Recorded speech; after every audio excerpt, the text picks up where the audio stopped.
A very good afternoon, everyone. This is Dale Little Cheddar Lorenz, and yet again, we are live here at the Sussex Bowl in Sussex, Wisconsin. We are Out of Point streaming, and we are in the midst of our $1,000 invitation-only 9th annual Dan Ramstack Super High Roller. And we've got a good, well, they've all been good matches, but we have the winner of the last match, Lyle Goebel, beat Tim Stockinger 11-9, which brings us to this match. Lyle moves on. Tim is out, and he is playing Jeff Downtown. Hook the prick, Brown. And Jeff won the leg, and we are all set to go. If you get an opportunity, please, if you would, and head on over to the comment section and let me know if you can hear me and see the stream and everything else, that we know we're doing a good job, or a mediocre job, because that's pretty much what we do. So anywho, we are all set to break. Either way, just stop in and say hello, sit back, and enjoy the match.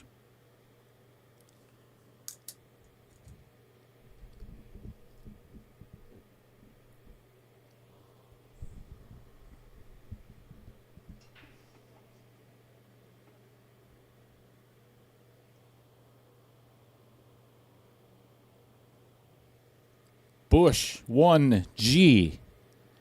What's up? Who are you? Where are you from?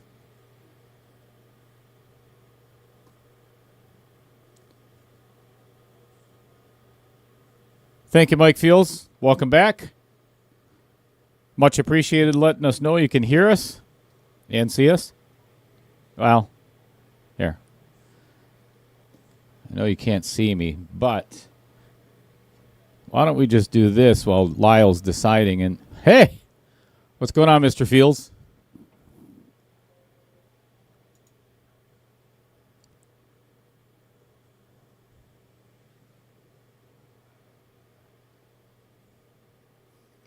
Looks like Lyle is electing solids. Let me get you on a different view here. That looks a little better. Score is 0-0, so you don't need the scoreboard just yet, but we'll get to that as the match progresses.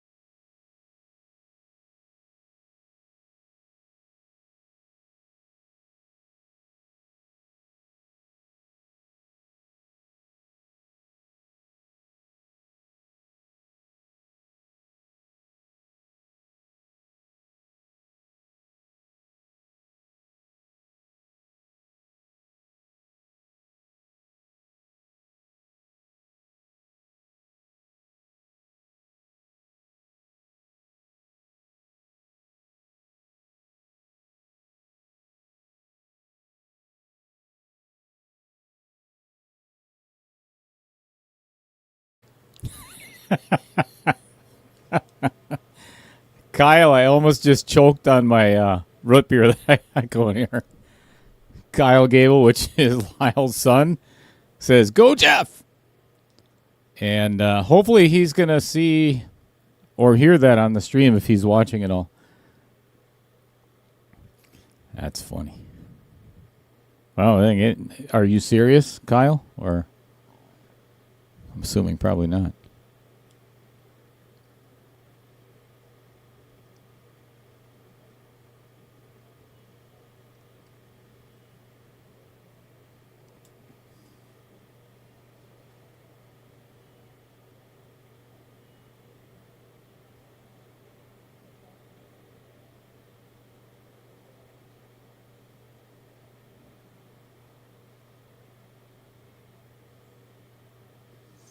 Well, Lyle got himself in a little bit of a pinch here.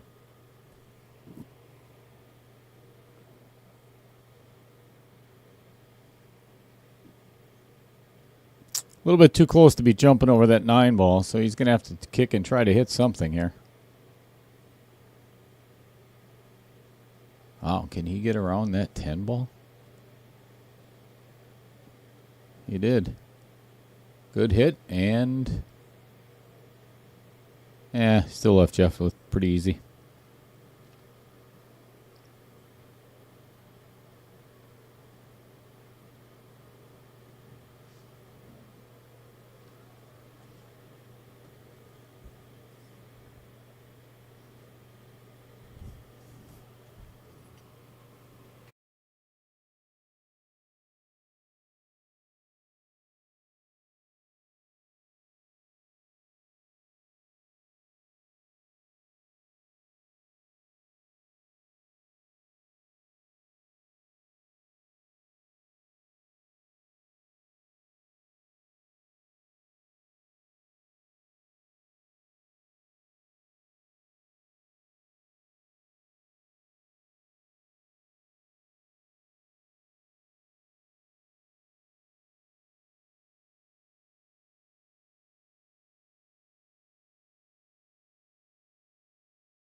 Kyle, I just went out and told your dad exactly what you just said on the stream, so you can deal with that when he gets back.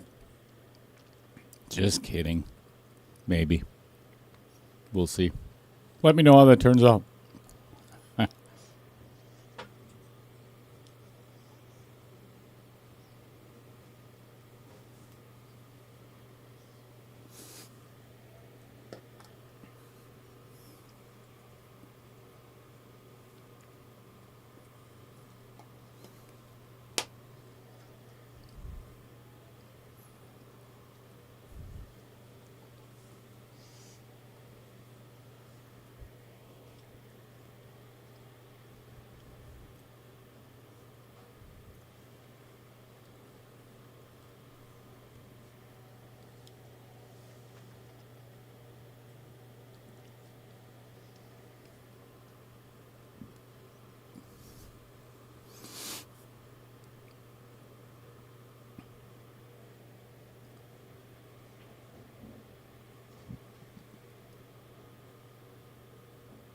It's kind of hard to tell from, actually, let me get a different view here, but I am not sure if that 13 passes that 8 ball on the side.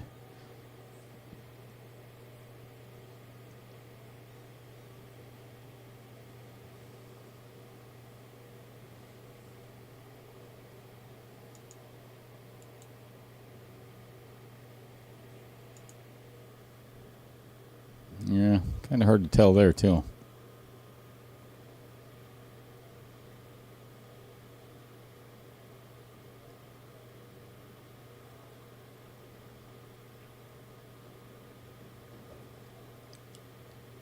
Well, we're about to find out.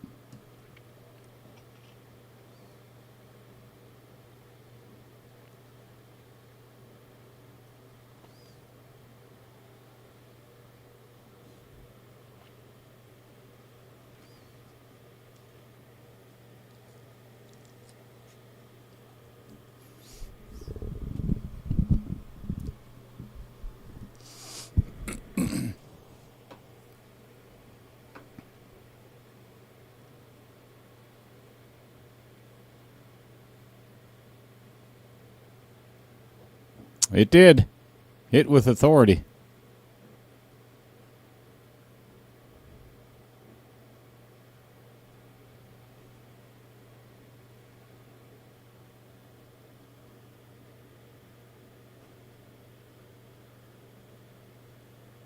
Mike feels I like that idea. Unfortunately, by the time that this match is over, Brian Hollenbeck's going to be back in the booth with me. So we might be able to make that happen anyway. Just got a call. He just made it back home and did not qualify for the regionals.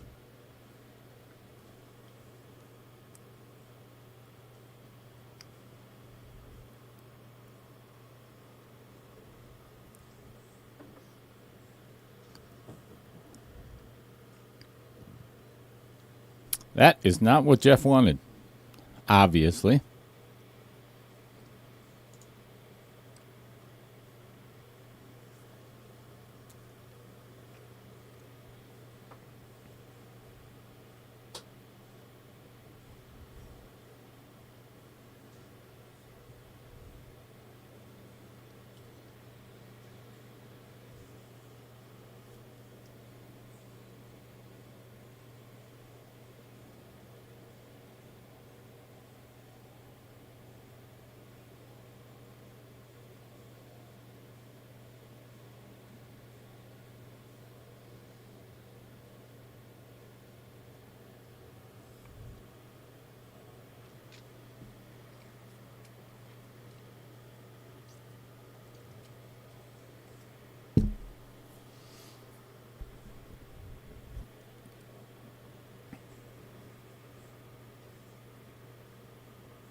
All right, Jeff with an attempt to kick this 8-ball on the side.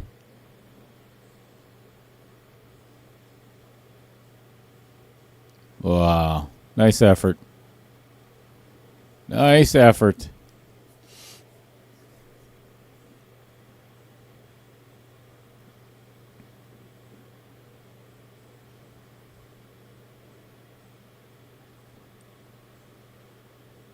So just to give you an update, these three gentlemen are in the Calcutta. Fourth place, Tim Stockinger just left here with his entry fee back from the tournament. He missed the Calcutta by one spot. And the loser of this match is going to receive Calcutta money. Not determining the amount, but $2,000 in cash for the tournament. And then the winners go on to play for $5,000 and $8,000. First place is $8,000. Not bad for a weekend's work. Playing pool.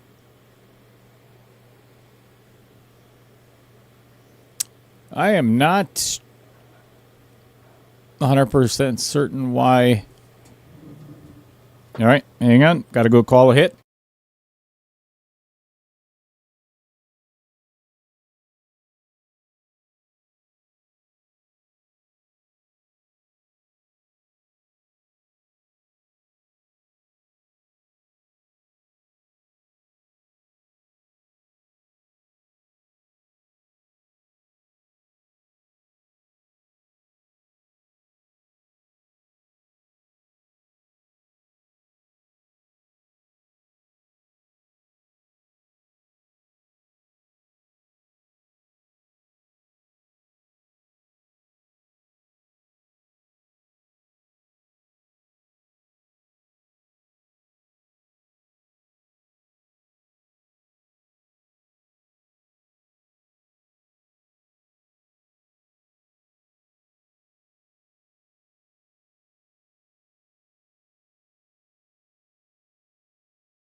Actually, we just kind of discussed that If the 6 moves at all, it's a foul. Plain and simple. If he's kicking from behind. And I believe that he is, so. 6 should not move whatsoever.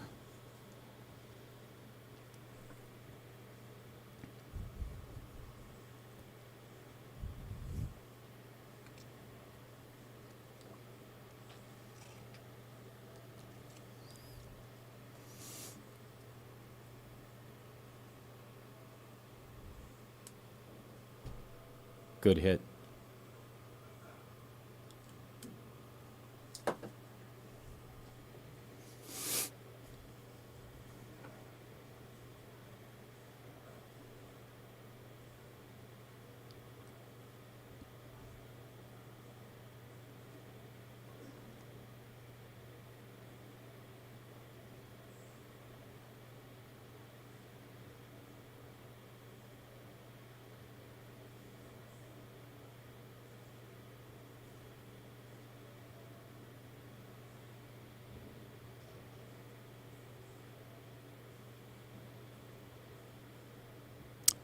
Well, I tell you, Lyle did not leave himself in a good spot here if this 7 does not pass the 8.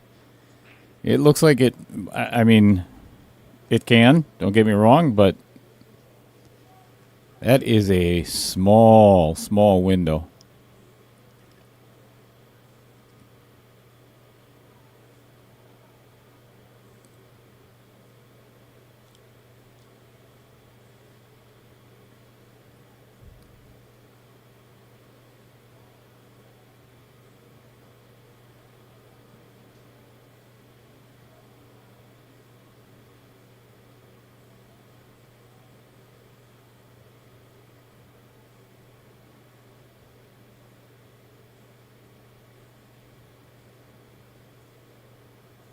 I think that's 8. May just barely squeak by the 7 ball, but this is a tough shot.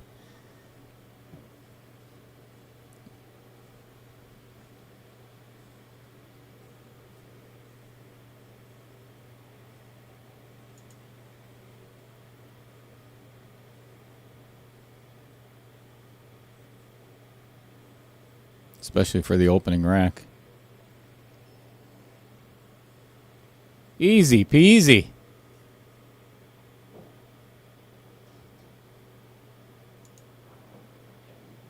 All right. 1-0 Jeff.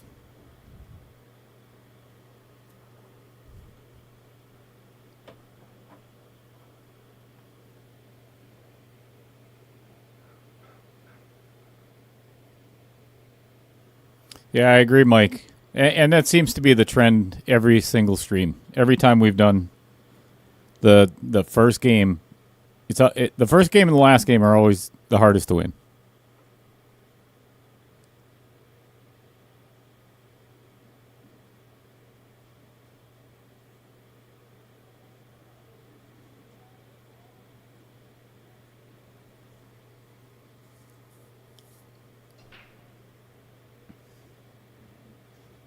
All right, Jeff hitting second ball and pocketing a stripe in the side. I would, yeah, never mind. I was going to say he could take stripes, but he doesn't have an opening shot on a stripe just because of the where the 5 is.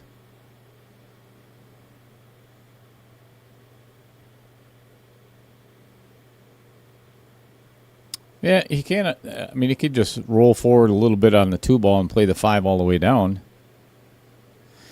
Either way, he's going to have to work out the issue with the 3.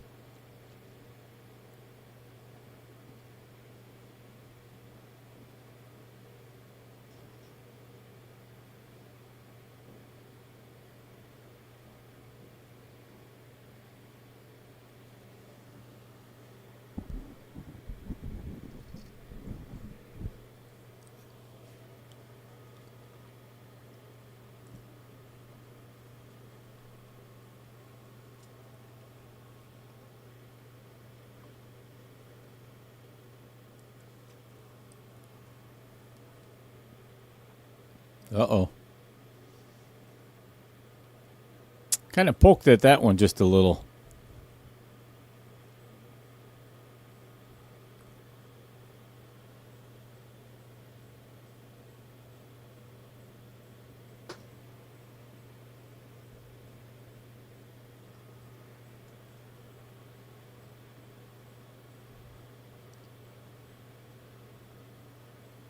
Well, the good thing about Jeff missing that shot is in Lyle's favor because that busted out the 11 ball. So the only one he's really got to worry about is getting on that 13. And the 8, of course. Take care of that all in one shot.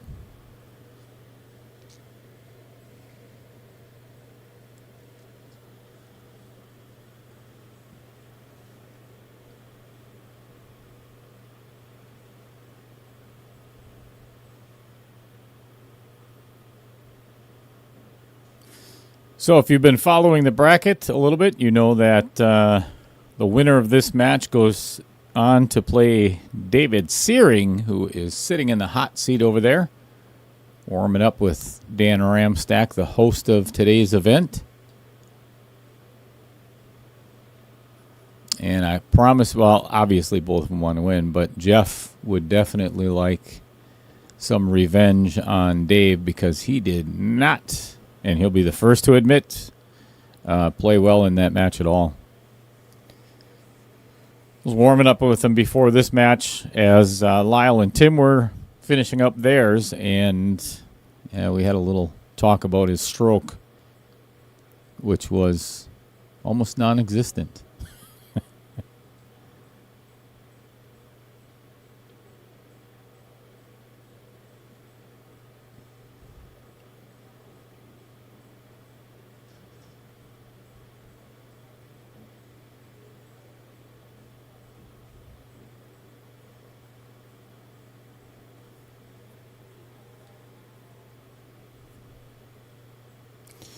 Probably one railing out for Lyle. Uh-oh.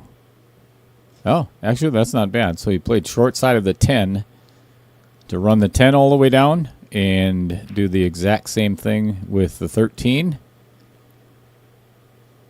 Again, we're still dealing with the 8 ball. It's not in a good spot.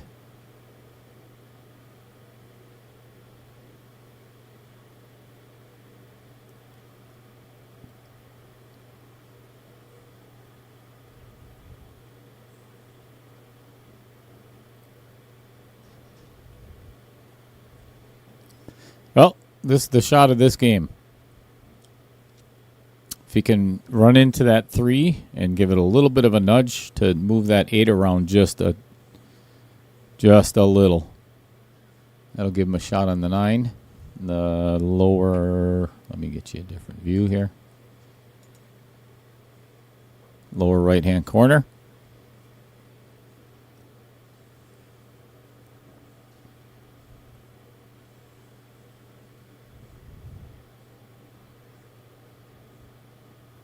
Good shot. Now, you see what he's just looking at there. So he is going to try to play the short side of the 8 ball. This is going to have to be hit to perfection.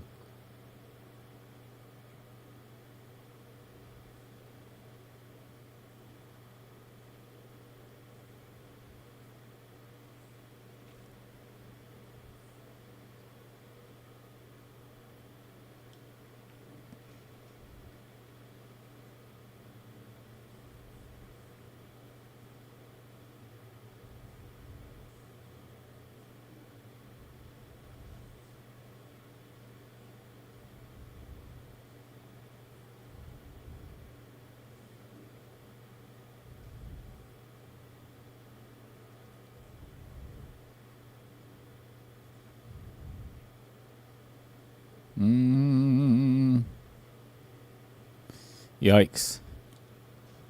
Came up a little chatter on that. So he's still got a shot. Got a paper thin cut into the side. And the only thing bad about, obviously he's got to take the shot, but the only thing bad about it is there is a super big potential for a scratch. If he tries to draw out of it, he could scratch in the side, could scratch in the corner. And if he misses it, now it opens up the 3 for Jeff. Pretty important shot.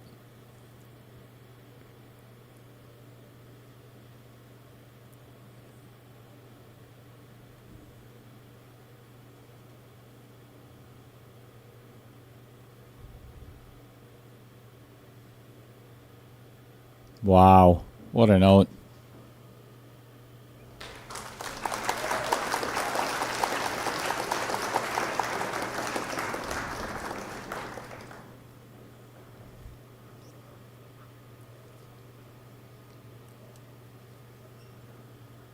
Given that nobody else is in the building, that was a fucking hell of an out. I can say that.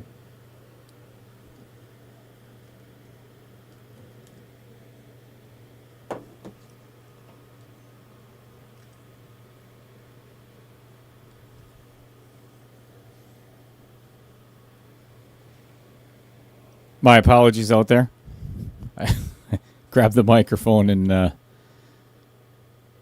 told Lyle through the mic that was one hell of an out. I'm sure you heard it. Yikes. And then he goes and dumps the cue ball in the side pocket.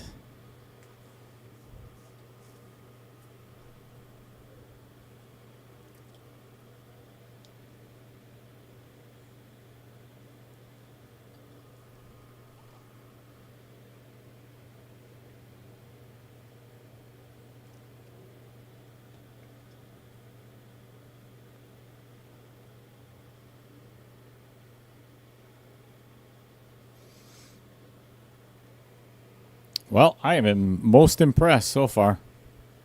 It's going to be a good match.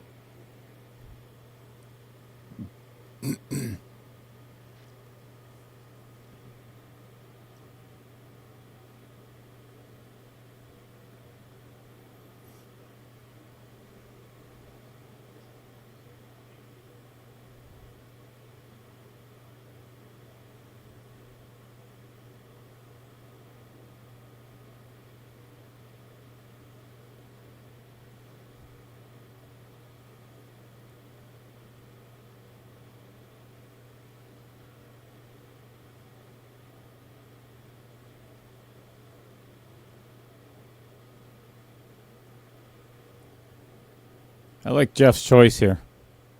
Getting that 2 out of there right away. Because if he can get down to play the 4 last and leave himself on the short rail right there, he can actually spin the 8 ball in. I like solids here as well.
7, 6, 5, 3, 4, 8. That's my pattern of choice. Let's see if Jeff does the same thing.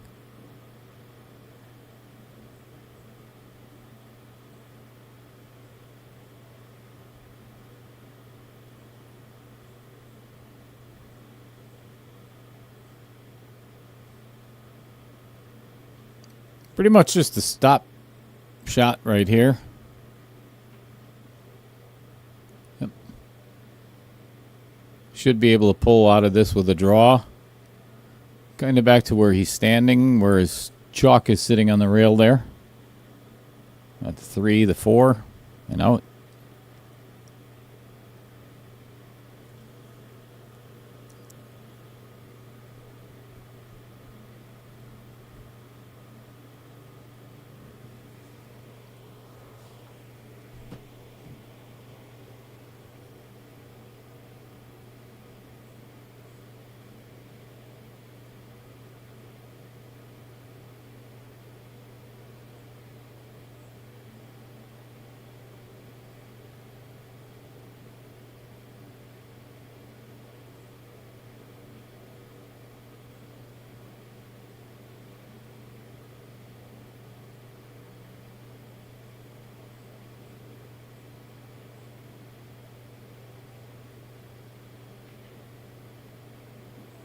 Ugh.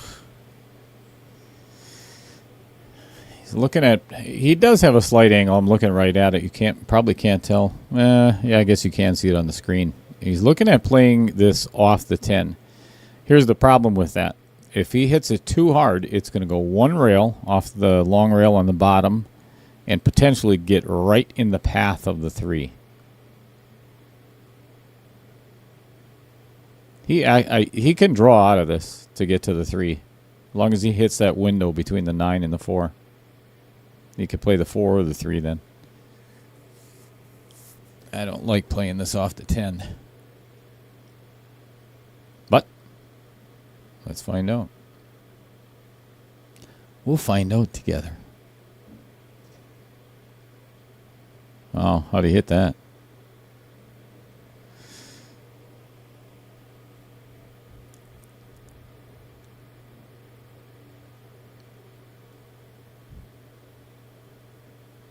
I think he's actually 2 straight.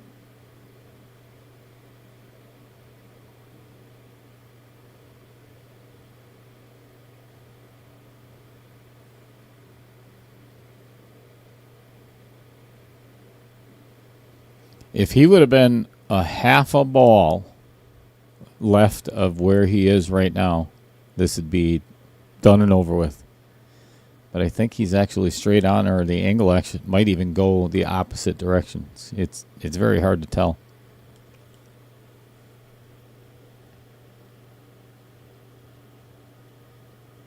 Yeah, that's funny, Brian. Hilarious.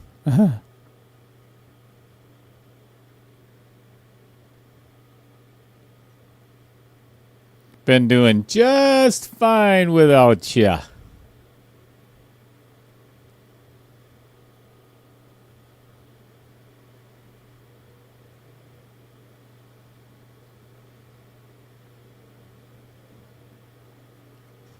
Oh, boy.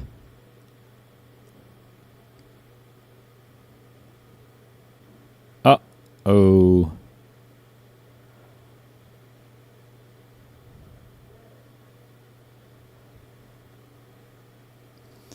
This is way too much angle on this 4 ball to hold for the 8.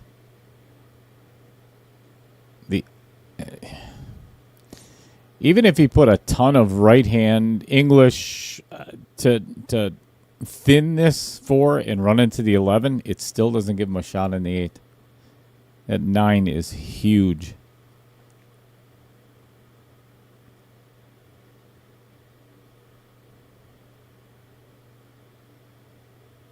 I don't know what the hell he's thinking there.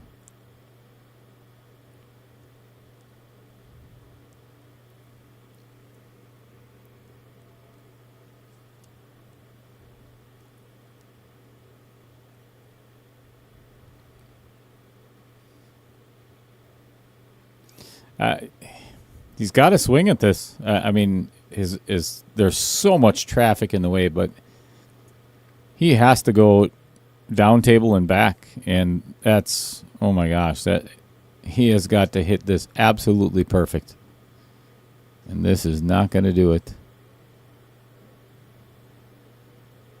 He will be playing safe.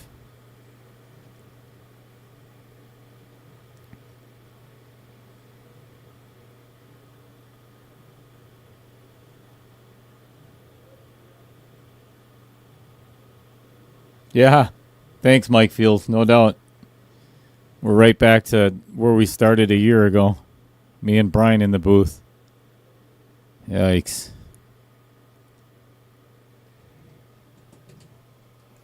All right. Got to go out and watch a hit.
Well, I'll tell you what, given the current situation and what Jeff was facing, that was a hell of a good hit.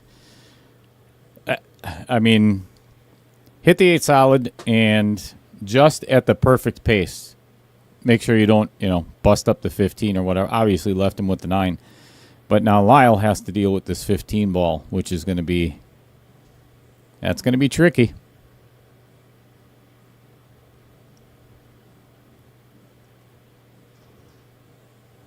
And I would actually deal with it on this shot right now.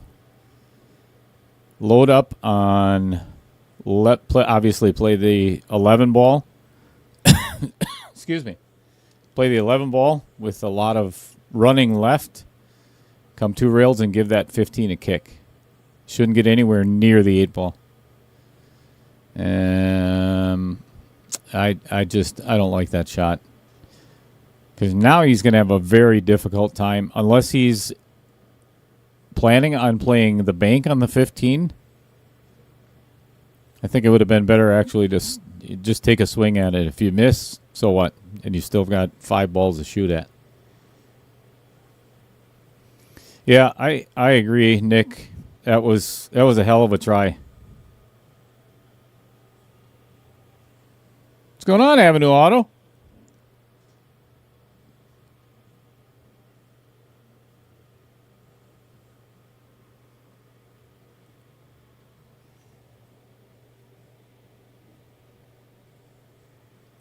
I agree, Mike. It's not a hard bank, but when you're playing for $5,000 as a 600 Fargo, it gets to be a little tougher. Well, this is actually again, now he's got a golden opportunity with the angle on the 6th to give that 15 a little push. Don't hit it too hard where it deflects into the 8. Come off the short rail on the right side of your screen and give that 15 a little push. Get it out of there. Oh my gosh, right around it. He'll be banking it now.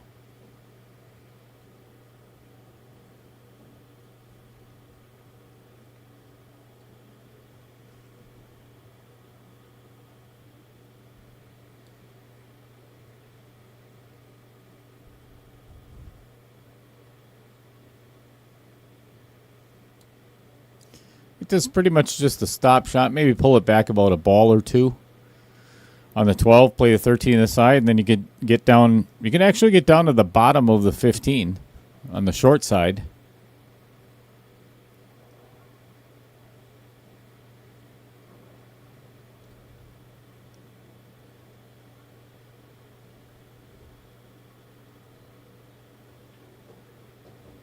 Uh-oh.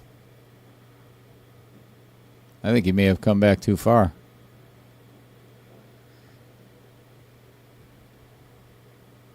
Yeah, without a doubt.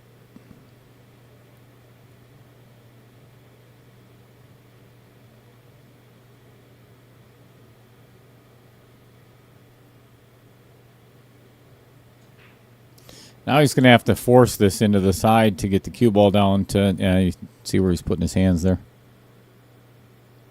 Might be able to just straight follow.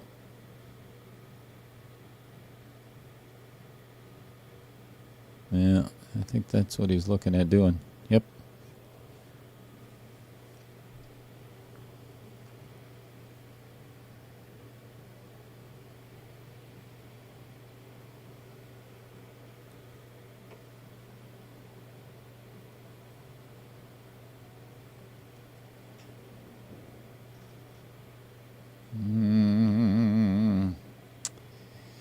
Gave up a little cheddar on that one, so now he's going to have to put up a lot of inside English if he wants to make this bank.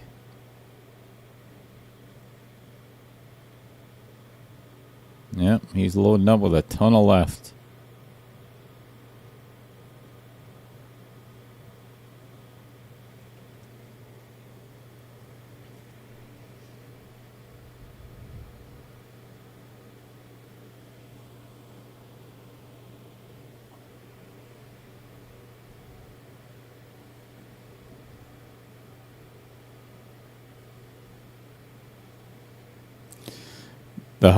The difficult part of this shot is I don't know if he can get the cue ball out of the way in time. He sure did. What a great shot. Wow. Another fantastic out by Lyle. That was gorgeous. All right, 2-1.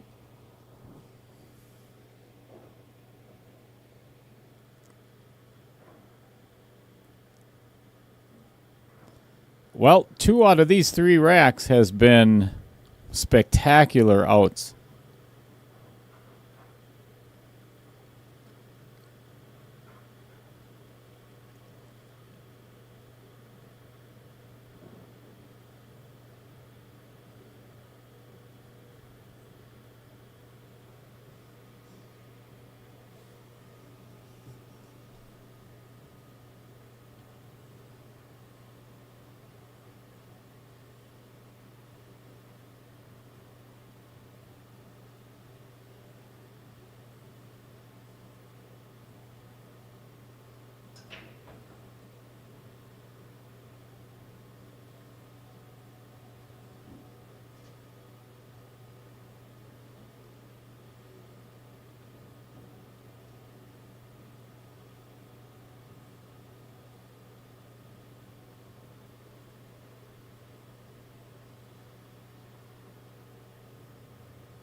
Jeff's sister back in the house.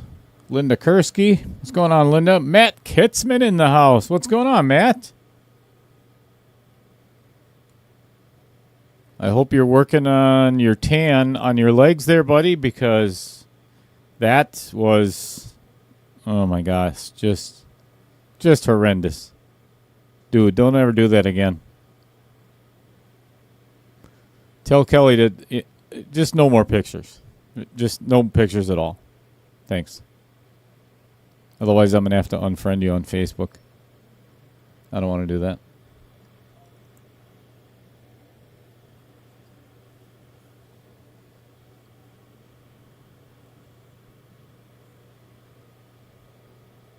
Lyle swinging for the fences here. What? Did he call that? I didn't think so. There's an interesting shot.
Michael Parker in the house.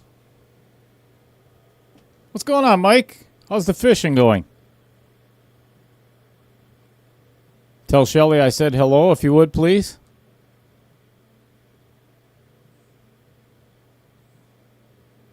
I'm assuming you are you at your cabin or back at home?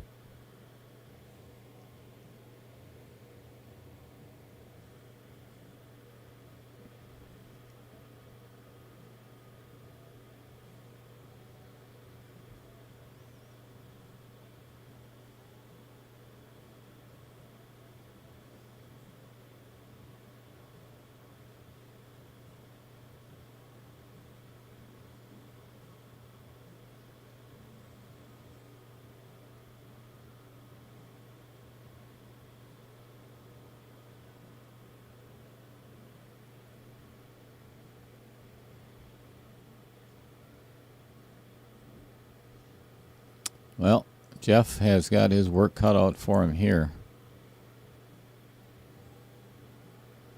1, 3, 4, not in a good spot. 7's not in a good spot. I would actually take care of that right now. I don't think I'd worry too much about the 12 for Lyle. I think I would shoot this 2. You could play safe as well. That's not a bad idea. Make sure you get that 4 clear of the side pocket. And, yeah, that's gorgeous. That's a good shot. This makes a pretty difficult hit for Lyle. He's either going to have to try and jump over the 1, or he's going to have to shorten up this kick. 6 is in the way. 4 could potentially be in the way. Yeah, I think he's going to have to shorten this a little bit.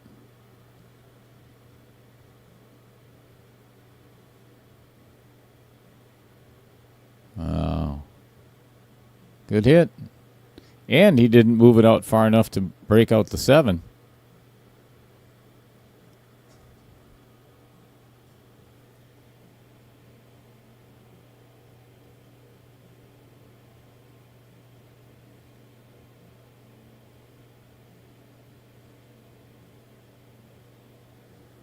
Living at the cabin permanently, huh, Michael? Were you out on the lake or the pond today, and what'd you catch?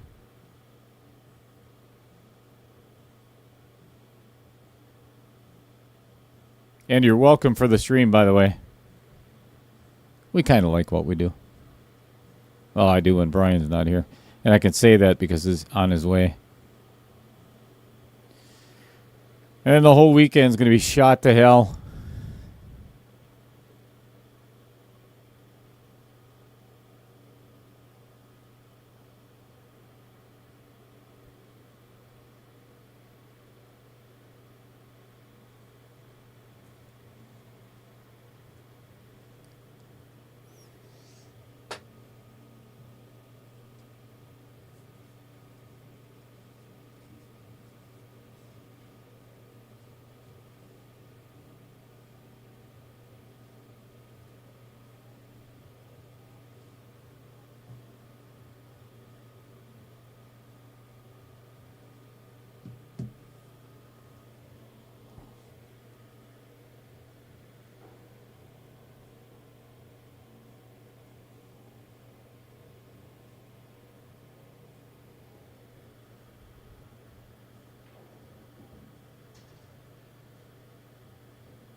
Well, got the 3 clear. If he wants, he has the ability to play the 1-3 combo at some point. Pretty much straight in. Still got to deal with the 7.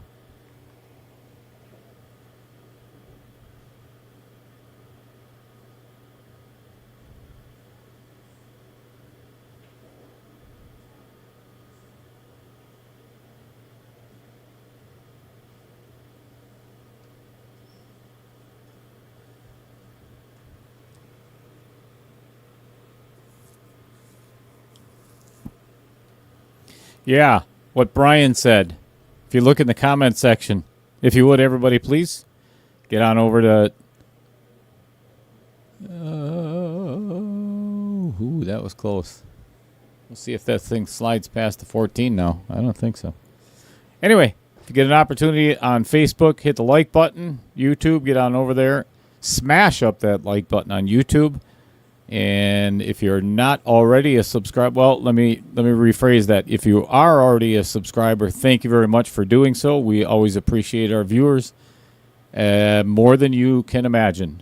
Without you, we wouldn't be here. So thank you for being here. If you're not subscribed, then you're not getting the notifications when we go live. And obviously, we haven't had much content as of late, but there is a very good reason for that. And I talked about it before. We'll talk about it again. Lots of stuff coming at the Varsity Club.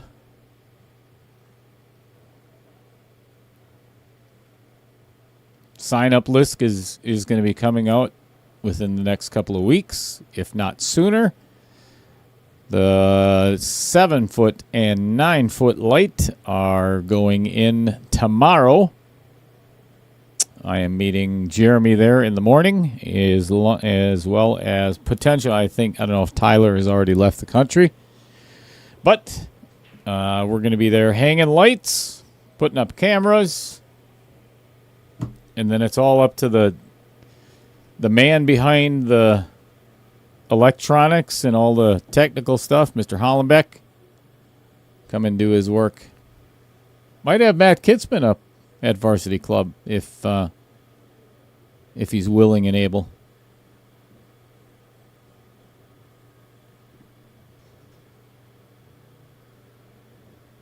If you're still watching, Matt, and you're interested and you're not too offended by my comments about your awful white legs, we could probably use your assistance, sir.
All right, rack number 1 goes to Jeff Brown, and the next 3 are for Lyle, making the score 3-1.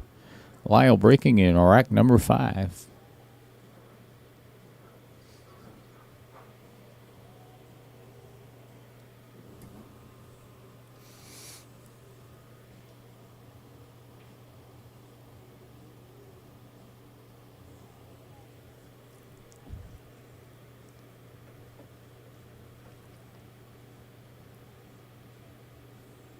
I'll play you, Lyle.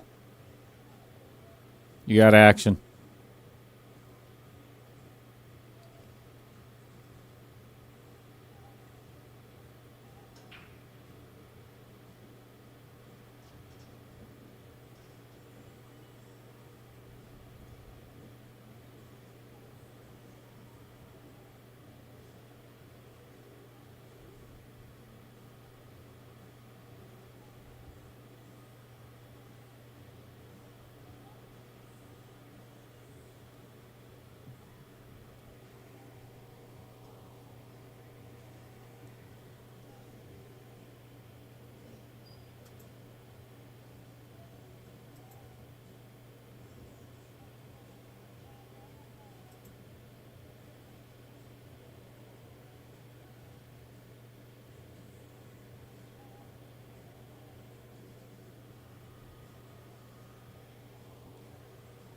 Deal. Kyle. You'll be one of the first to know when the stream is all ready to go. Speaking of stream, while Lyle is at the table, trying to run out on rack number 5, I'm going to give everybody a little bit of a little teaser as to what Brian and I are going to be doing at the Varsity Club, if I can find it. Da-da-da-da, da-da-da-da-da-da.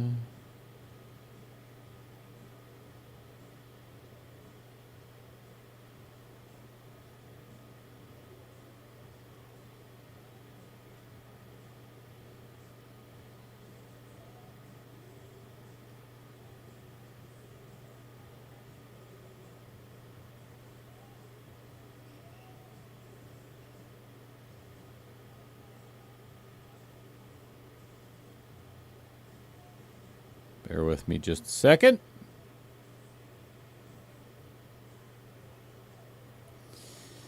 All right. Here's what we're going to be having for the sign-up list. And this is your teaser. We're going to have several different divisions. This is the series that Brian and I came up with together. And these are the names of the divisions. So we have got. I'm not gonna expound on any of them, but we've got what are called the Titans of the table, the Gladiators of the game, Centurions of the slate, Commanders of the cue ball, Duchess of the diamonds. And for our junior players, which is going to be huge at Varsity Club, along with a boot camp with Tyler and Margaret, is going to be the future of the felt.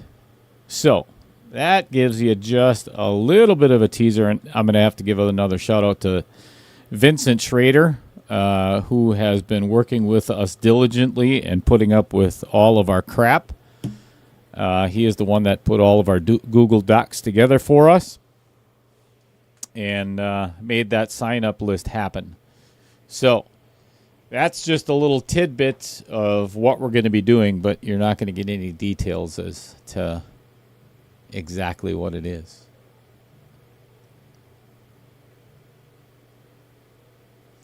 And we're going to have some Scotch doubles matches and some professional matches.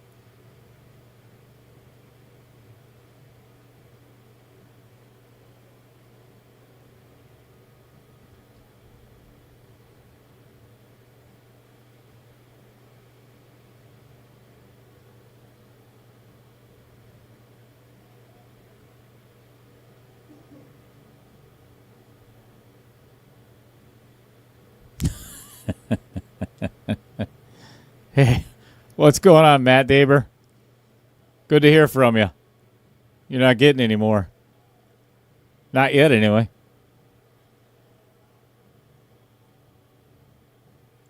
How's the game going, by the way? One pocket master.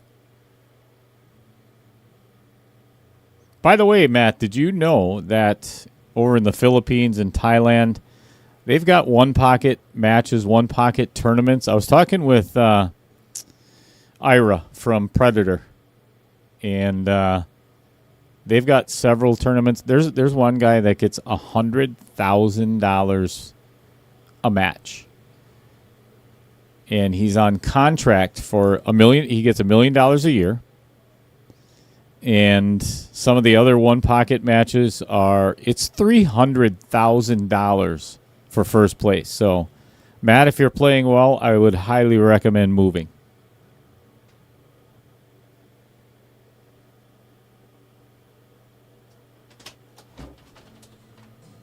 Oh, my God. The day just went to hell in a handbasket. Yes, folks, he's back from Indiana. Fresh off the golf course. The one and only Brian Hallelujah. Hollenbeck. What's up, everybody? Son of a bitch. Now it just got better for everybody out there. Yeah, welcome back. What's going on? How was the golf course? Holy hell, who had the big head that was sitting in here before? Mark Slobiak. Oh, yeah. Yeah. Small personality. Small. He did good. Did he? Yeah, he did real good. What were you saying? How was the course? Oh, just absolutely beautiful. Matter of fact, I emailed a couple pictures to Outer Point Streaming. Oh, you said that was a Pete Dye course? Yes. Oh, my God. Yeah, the course we played today was the one that they play all the tournaments and stuff on. I think the original course that Purdue had, I think Pete Dye might have designed a little bit of it, but I think that might have been the original one, but this one we played today was the Pete Dye one. Oh. Yeah, a bunch of us wanted to just stay there? Go stomp on his gravesite. Sure. Just kicked your ass. The hell that he put us through. It was a pretty awesome, absolutely beautiful course. And the weather was phenomenal. Yeah, I've caddied for roughly, 10 years, 2 loops a day for 7 months. I'm just trying to do it for easy math. So, like a couple of thousand people that really hate Pete Dye. Yeah. Obviously, Whistling Straits was designed by Pete Dye as well, and he is a sadistic man. You know, actually, his mom, or not his mom, his wife, she's the one that designed 17 at Sawgrass. You know, she's diabolical. I mean, she's sadistic. What's up, Michael Parker? Let me put this one out there. Matt Daver, did Brian go low? On the front nines. Oh my God!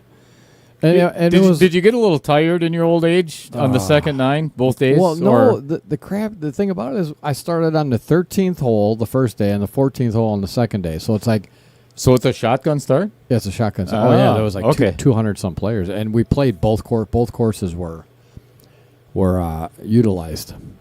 So the A and B flights. Wow, this is another really good out by Lyle. The A and B flights played on one course, and the C and D flights and family members and everything played on the second course. So what do we have for score now? 4-1. Jeff 4-1. won the first game, and Lyle has been taking over. Jeff hasn't seen the table very much. Really? And when he hasn't capitalized on it. So, Matt, to answer your question, no, not as good as I tied for 15th out of 41 players. So it's not bad. Wasn't bad, but man, I tell you, if I could have been playing like I was just a couple weeks ago. And you said your putting is what kind of let you down yesterday. Man, I honestly probably changed my putting, my pre-shot routine and my putting stroke 6 times throughout the 2 rounds, just because I just wasn't getting comfortable. I was like, the greens were so slow. Even with that new putter I got you? Yeah, I mean, the putter feels good. I just don't feel comfortable. Like, I don't feel confident. That's and everything. That's a big part of it. It's a lot like your pool game. You can't find the hole. Yeah. I get it. I get it. Mm-hmm. Well, this is another runnable rock here.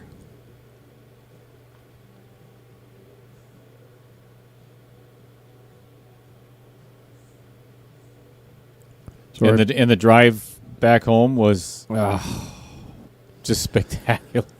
the drive there and the drive back. Oh my God! Chicago is Chicago sucks. God, I hate it so much. Honestly, next time if I ever end up going back down there again, I'm gonna find a way around Chicago. Just the way they drive, just the way the track. It's just horrible. And I thought on a Sunday, I'm like, okay, Sunday I'll just go right through. Sure. And the route going all was all blue. Well, of course, when I get there, they constantly have construction going on there. Just horrible. This is a key shot for here for Lyle. I don't know if that 15 ball does not go past the 7. No. So he's going to have to, if he can come back on this, take the 9 and get out, maybe. I'd actually play the 9 first. Would you? Yeah, and leave that because he's going to have to get come down back down table. to- And yeah. he's going to have to get on the 15 Yeah. and then play the 13, not last, but That close to actually it. is not a. I happened to see one of the streams, and I just happened to notice that. So Lyle changed his back grip, hey? So that he comment tried to get down there. that has been asked by many on the stream already. So when I was setting up the booth up at Varsity Club a couple of weeks ago, Lyle came into practice, and I was over there, and I looked at him like, "What are you doing?" He's like, "What do you mean?" I was like, "What happened to that wrapped, T-Rex kind of looking stroke that you had before, where you're cupping the butt of the cue and everything else?" Is it when he had a lesson with Tyler? No, I don't know if he took a lesson from Tyler. He switched it on his own. Oh, did he? Yeah. So, wow, he got lucky to have a he freaking window did. there. And look And at got this. on the 10. And look at this. Got on the 10. Wow. He can leave himself an angle now to get back. Yep. Past the 2 ball to get on the 9 ball. Wow. Yep. That's pretty fortunate. Lyle seems to be playing pretty well, hey? So, after I got done doing what I was doing on the booth, I went over by Lyle, and we played probably 15, 20 games, whatever, with his new stroke or his new grip. Hand me that keyboard real quick. Yeah. And he said he's never felt more comfortable with his game. And he has proven it yesterday and today. He's playing really well. Good for him. That was a really smart shot, getting past the 3 ball in between the 3 and the 7. Because if he would have been jacked up over the 3, he is not getting on that 9 ball. Yeah, but he would have liked to be on the right against the rail, though. But he should be okay. Now he's going to have to draw back. Yeah, this is a itty bitty little window here. Yeah, it is. And that's why he wanted to be against the rail, so he could actually push out past miss the 2 ball, come off that short rail, and come back down.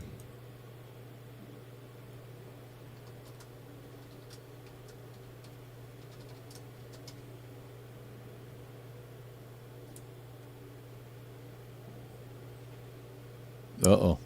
Oh. Threw it right out of the pocket. Well, that's going to give Jeff an opportunity here now. This is the kind of the problem that Jeff's been having in the match against Dave Searing when he's been sitting for a little while.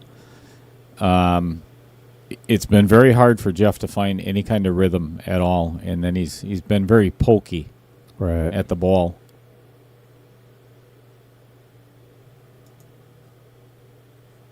And even though this is a race to 11 and it's only 4-1, I think this is pretty important rack.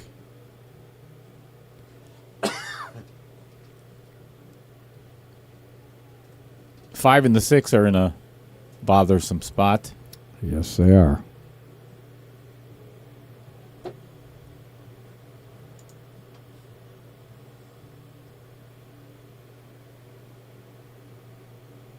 I think just slow roll the 7 in. Or stun over a little bit. Play the 2 in the side next. Yeah, right there. Can play the 3 all the way down if he wants to for a stop shot.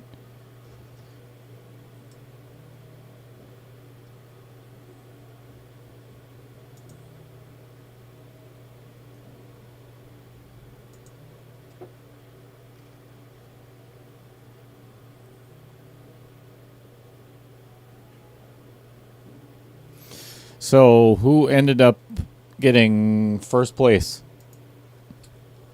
I can pull up the bracket here in just a second. Who's the ugly fuck?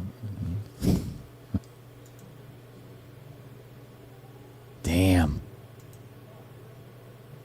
That is a pretty golf course.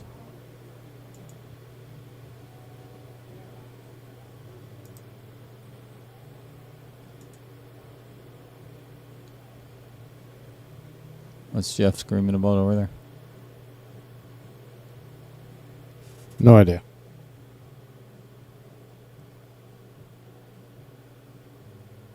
Was it a long course or a shot maker's course, placement course?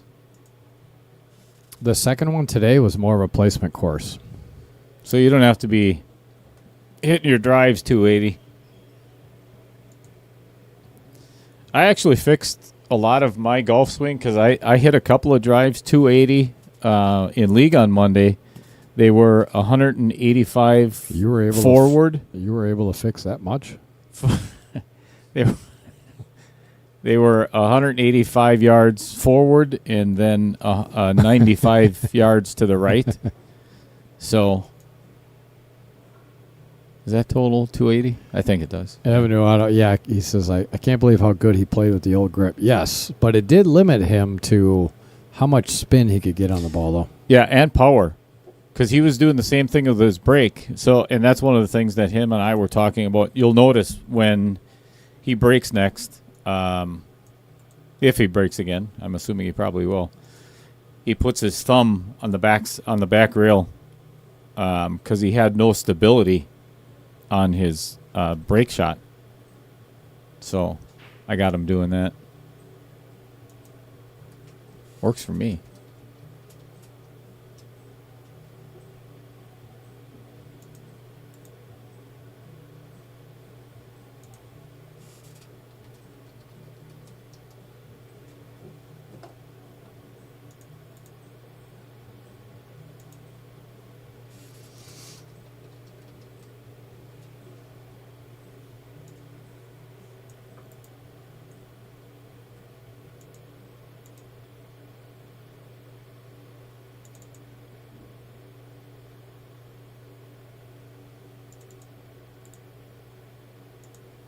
Look at all the pictures, huh?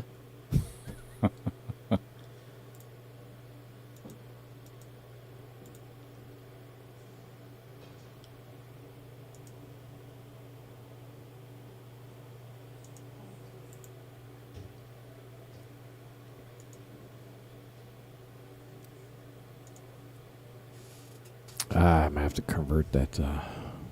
Smaller.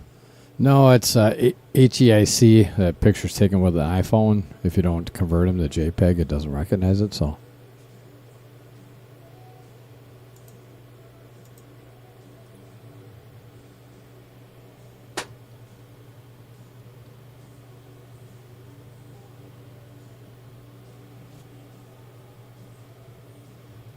I honestly, I don't understand what the dilemma is here. This is really not that difficult. Come play the 11 in the upper right-hand corner. Come 2 rails. Try to get over on the 15 ball. Save the 9 for last and play the 8 in the side. This is not too tough. There you have it. Right there. Perfect. Get down for the 15. Now you just don't want the angle away from the 8 ball. You want it kind of well. He could actually play it in either. He could play it down to the short side of the 8 and play the 8 in the upper left-hand corner, or pull it back for the 8 in the side. Kind of depends on where he ends up here, obviously.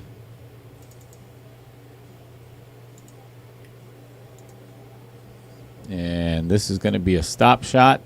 Pull it back for the side. This is like the perfect scenario for the stop stroke right here. This is it. So this is it. If you ever want some of the best lessons you ever had, never mind. Yeah, never mind. Really wish we had our telestrator working, and then could show all of our viewers how to do that.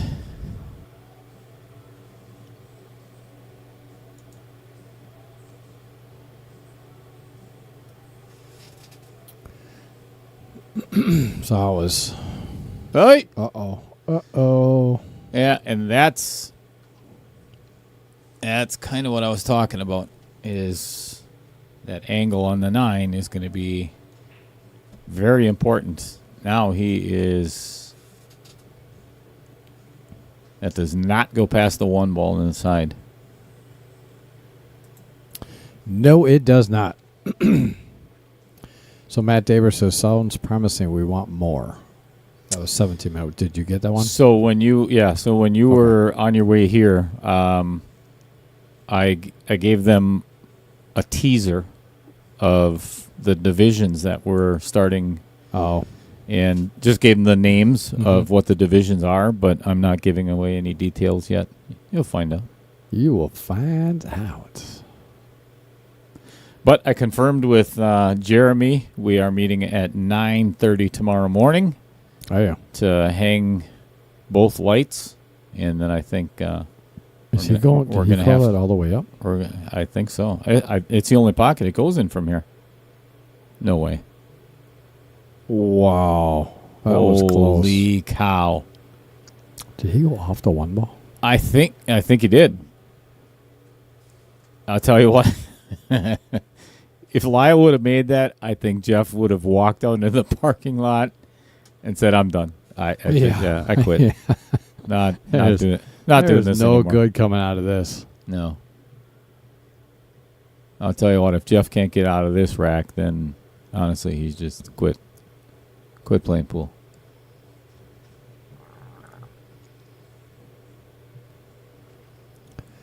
Well, I had heard through the grapevine that he had he made a comment that he was mad after the last match because he had been practicing on the other tables, and then he gets to this table and it's all different. What? That is 100% correct. He plays on this table all the time. Right. Please don't give me... Yeah, we don't want to hear it. No. And your opponent's playing with the same equipment, the same balls. And he's playing just fine. Just play your game. And that's... Yeah. That's unfortunate. Yeah. I don't like seeing that. 5-1. Should be 4-2. Actually, should be 3-3. So here is a picture of all the Wisconsin golfers that qualified to go down and play in the regionals. Look at the doofus in the middle with the white hat. The guy second from the right is Bryce Krause. That's a good guy. He's actually one of the assistant directors. The guy in the middle to my right. Is that Patrick? No. Middle to my right is the director of Wisconsin that hopefully... This guy? Yeah. But unfortunately, he is a horrible coordinator, and there are some people that are considering not doing leaving it because it's. Literally, like my tee time at Erin Hills was scheduled for 11:20, and I get there and they said they're looking for me because it was 10:45. Yeah, it was pretty bad. ESM News, after a long hiatus, is Outer Point streaming will be regular again. I hope this is true. Yes, ma'am, it is. There's Elaine. There's a good reason why we were on hiatus for a while. One, it's golf Brian's season. on the golf course all the time. And two, we have some very exciting news about our second stream booth up at Varsity Club. Roger Pregler. Hello. What's up, Roger? What's up, Roger? Did you play in the Sunday tournament at Varsity Club today, buddy? I noticed your name well, you were up there on Friday, I think. How's it going in New York, Elaine? Is it snowing there yet? Actually, I think that's the last time we talked to Elaine on the stream. It was snowing. It was snowing.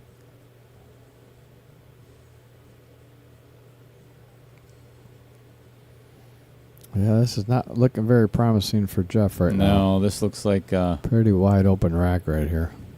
Well, he's got a little bit of trouble down there. Yeah, 14 could be trouble. I am now playing APA games. Win some, lose some. APA, huh? Ooh.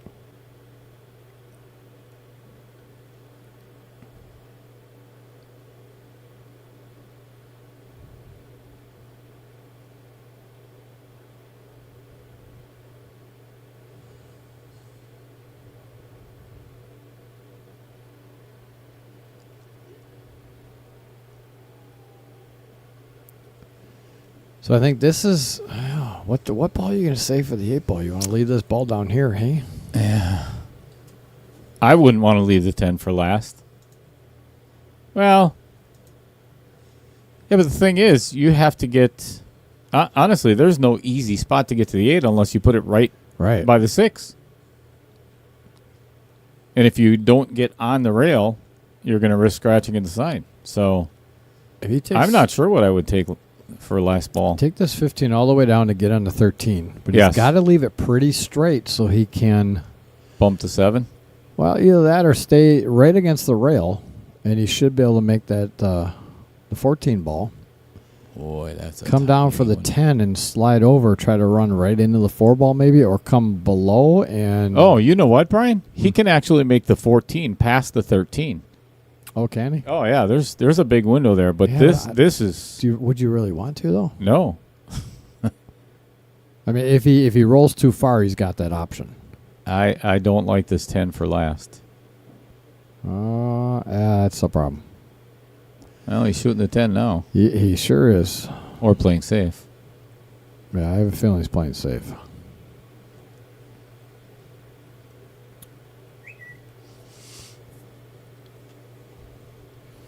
Eight ball is in front of the side pocketing lane, but it's a little deep. He's got to get below it. He can't leave it too high. I don't think he'd be able to cut it in if he leaves it above the 1 ball. Not a chance.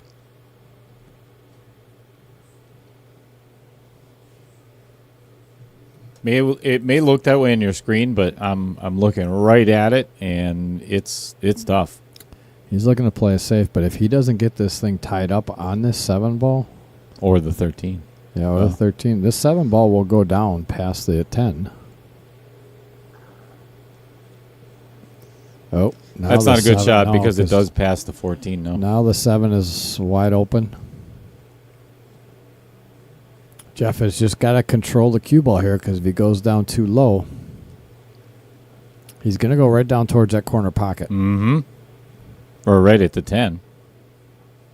Oh, he's going to hit. Don't you think he'll hit high? Yeah, right there. Hit. See? Okay, he hit that good. Yeah, he hit that really good. Really, no trouble now. Well, that 2. Nah. He's got to get the 4 ball out of there. I would play the 5 and then play the 6 next. Oh yeah, the 4 before the 2. Like that. There you go. Now I'll get that 4 That's out of perfect. the way. Yep. Or yeah. I like this better. 1-4. Yep, because then he can get a little steeper on the 1 and hold for the 3. Oh, I thought he was going down a little bit. He can still come back across the table for the 3, but I would have liked the 4, the 3, the 6, the 2, the 8. But I don't like taking the 6 ball here because then you're getting that's a small window to get in that 4. I like taking the 4 now just in case. Yep. Come straight back across the table, just like that. Just don't get jacked up on. It's perfect. So now he's got him. Do you think that? Oh, that 2 goes past the 6, doesn't it? Oh yeah. Yeah.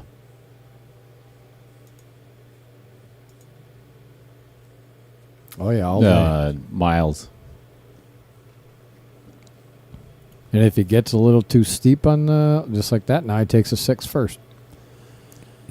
But he's going to have to come back across table. He has to get where the 6 is right now, because if he's on the wrong side, he can easily pocket the 8.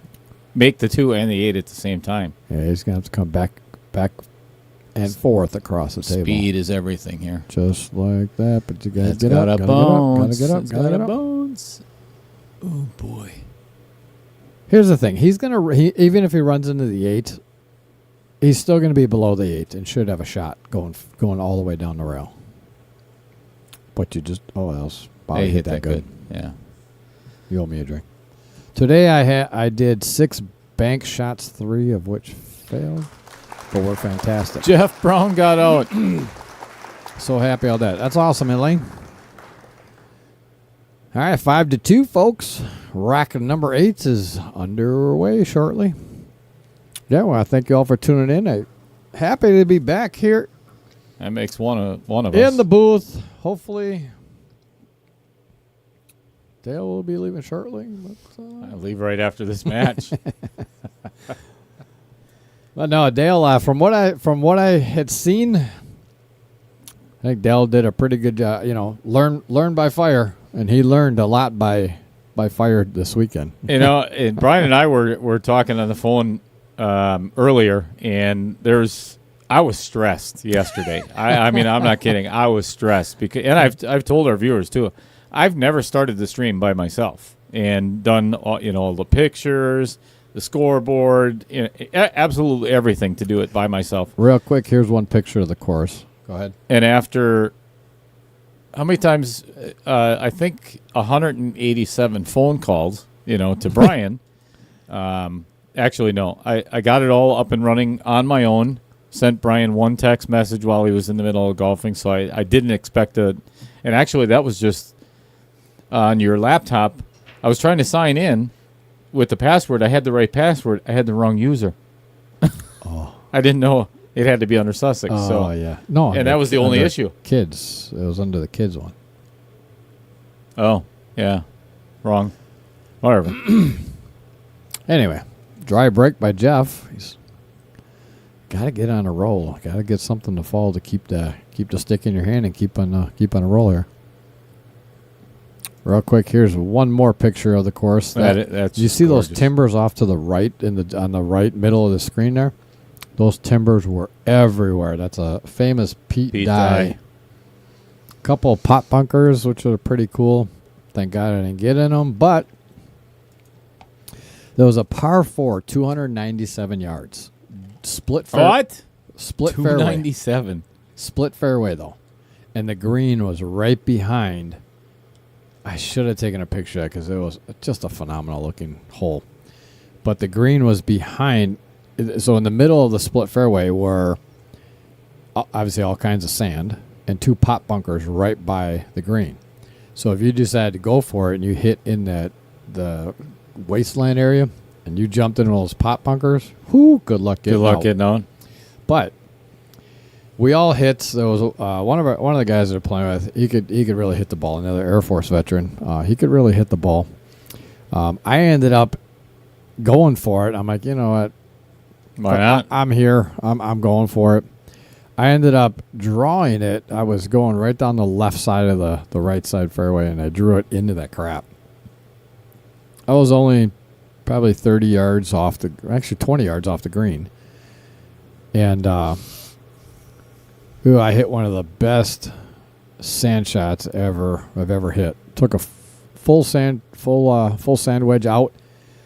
They said that I couldn't see it because it was up a little high. They said it bounced up, hopped once, and then spun back like 5 feet. 4 feet from the flag. Nice. Yeah. Those are the ones you wish you had on camera. And I birdied that one. Yeah. And the guy that actually almost drove the green, he ended up bogeying it.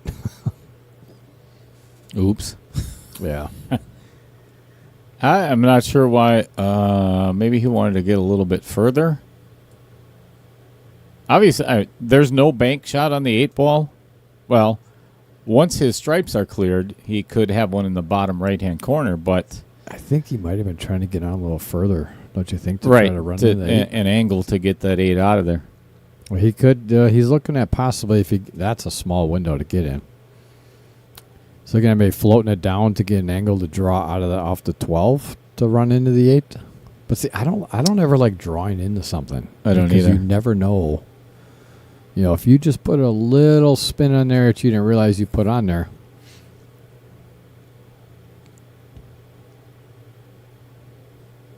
Well, he got exactly where he was looking to get. I think he called it. The only thing he can't do is miss the 8, yes, and get behind it. Yes, with that kind of speed. But I don't know any if that's kind what of speed he'll be. I don't know if that's what he was trying to do or not, but he might just spin out of this and take the 13 and then run in the. Well, he's going that 9 ball. Does 9 ball go past the 5? I don't think so. Does it? One of the things that I think, and you know, sitting here, I can see it plain as day. But like I said, he can just clear all these stripes out of there, and then he's got a bank in the bottom right hand corner. Yeah. Do you want to chance that though? I mean, you have. Oh, is that like that? You mean that was not a good strike? Honestly, here's the thing: he can still get 13 ball and run it, but the 9 thin cut on the 9 in the side. Yeah, then that's going to be. I don't like running into this 8 ball anymore. I think I'd just leave it right where it is. Play the 9 in the side, 13, 9, and bank the 8. Obviously, you don't want to do that, but it's a lot less risky than trying to run into the 8 ball now.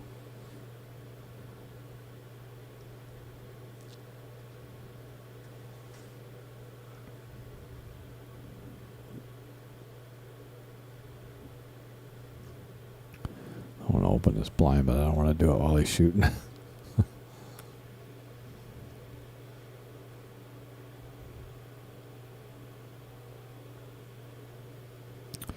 Roger Pregler says, first time seeing Lyle's new grip. Me too. It's only a month and a half old.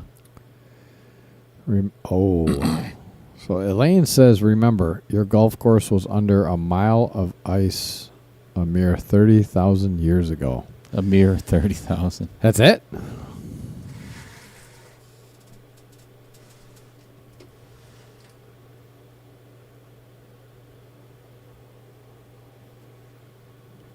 She was listening, but I'm starving. You can have those cheese curds that are sitting out there. They've only been there for about an hour. That's it? Nope. Oh. I thought you were talking to me.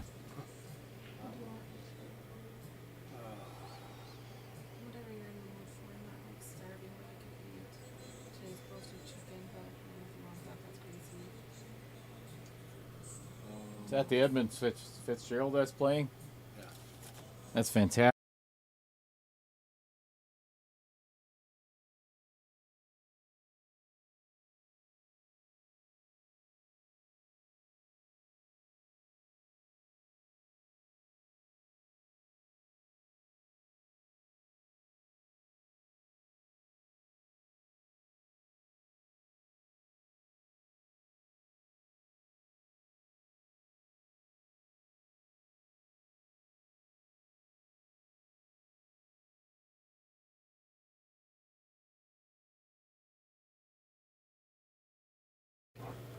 All right, sorry, back to it.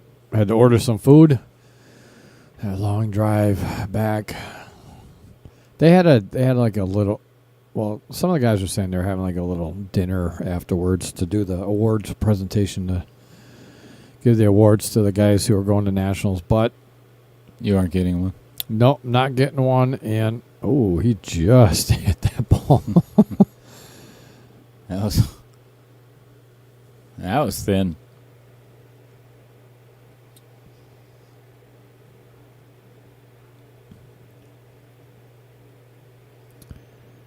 All right, so the A flight from the tournament this weekend, guy from South Dakota shot 74-74. He's going forward, and then a guy from Texas shot 80 and 70. So he's moving forward. B flight, which is the one that I was in. Yeah, there was a guy in B flight. So the handicaps are supposed to be between 5 and 10. There was a guy that shot a 68 today. What? In the B flight. Yeah. The guys in the A flight didn't even do that. 68. Oh. Cheater. Actually, you know what? Did he finish? Hold on a second. What shows... Oh, no. You know what? They must have marked the wrong holes. Because everyone was looking at it going 68 because he shot at 80 the first day. And then he was 4 under, but I think they mismarked the holes. Because now I don't see I don't see a 68 in there. So B flight, guy from Nebraska, shot a 78-75, and a guy from... Did he call? Oh, apparently not. No. Wow. Guy from Kansas shot 78-78. He's moving forward. And then Michigan and Indiana for C flight. And Bryce Cross, the guy I was showing you, he actually finished 5th. Shot at 88 and 79. That was the closest we had from Wisconsin to making it. Unfortunately. I don't know, Scott Peterson was...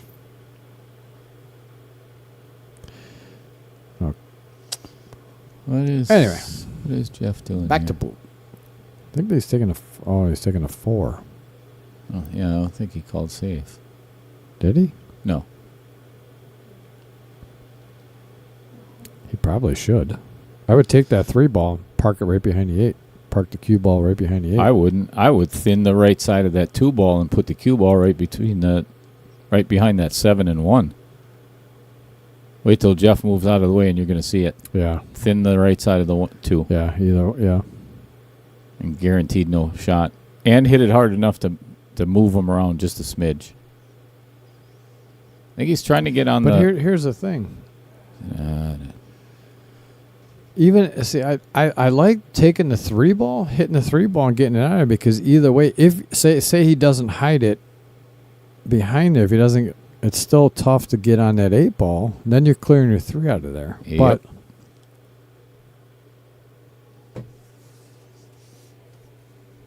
now he's in a predicament.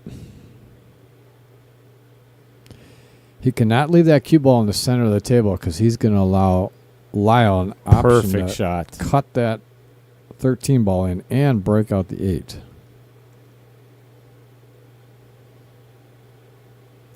Jeff's got to be careful here.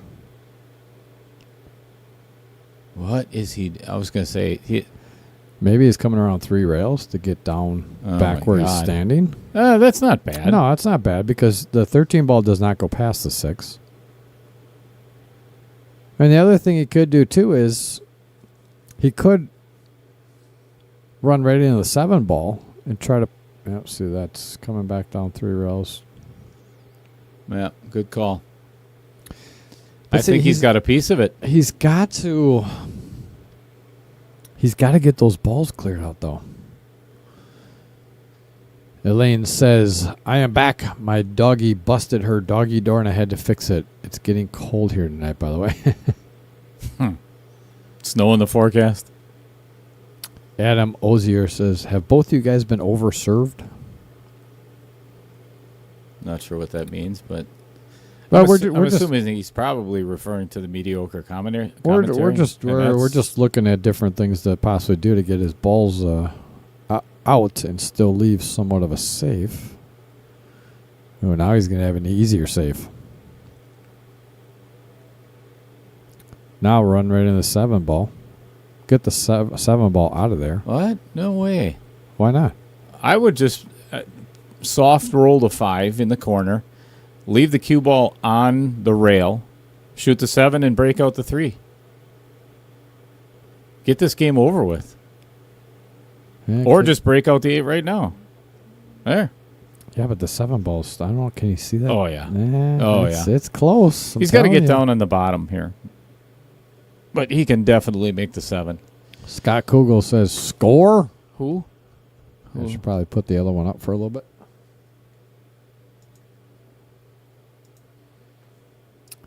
Your score is 5-2. Settle down, Kugel. He was up here earlier. I was chatting with him. Good shot. That was a great shot. Yeah, that was. Just don't get that one. There you go. Perfect. That's a good shot.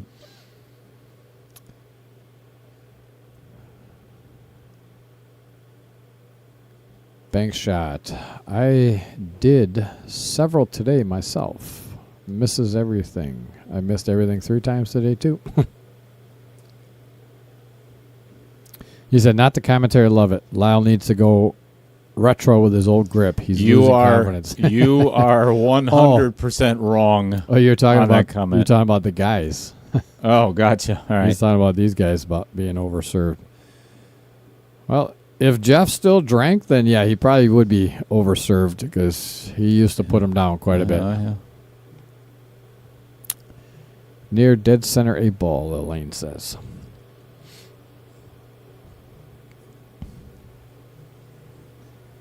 Like this, float 2 rails. Make sure you get a good angle on that 3 ball, not too much. Perfect. Beautiful. Perfect. Stop shot, 8 in the side, 5-3.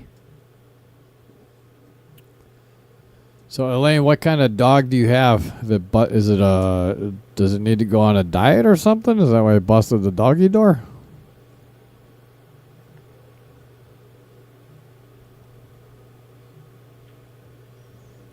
Well, I'll tell you what, this is a big game because only being down 2 is a lot better than being down 4. You ain't kidding.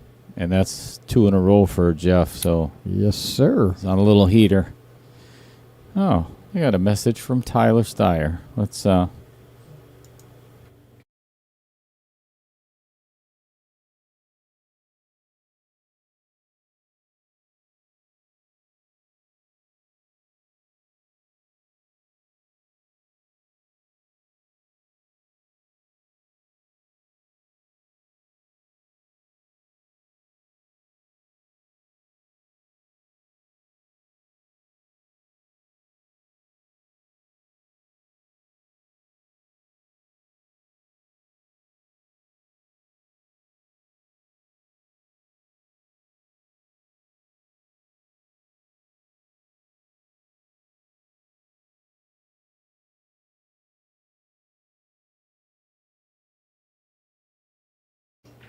right, so we are going to do this, Brian. Elaine says,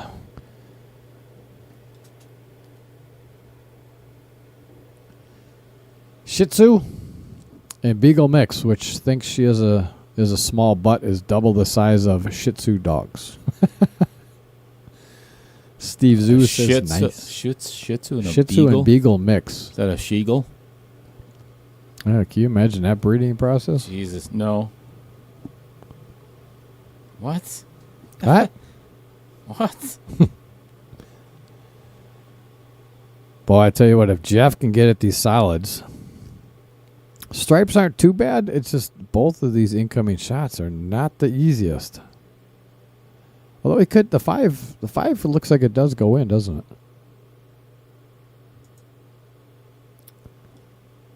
Maybe off the. Hey, that's a tough shot to start out with. And I'm looking down the path of the 3 ball, and that 3 ball is very. Don't think it'll go past the 4. And Jeff is looking. He's massaging our outer points over there. I don't know what he was quite doing to that, but he was massaging it. Watch this. That's Jeff for you. Watch his finger up on the. We're watching a replay on YouTube right now, but watch it come over here. Watch what he does. What is wrong with him? I don't know. What? He's massaging the outer points for some reason.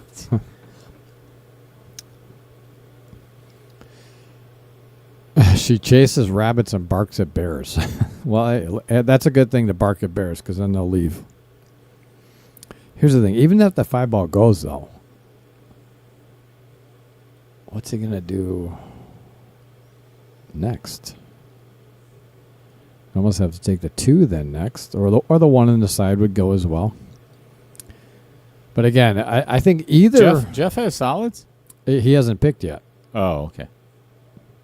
So he made a solid.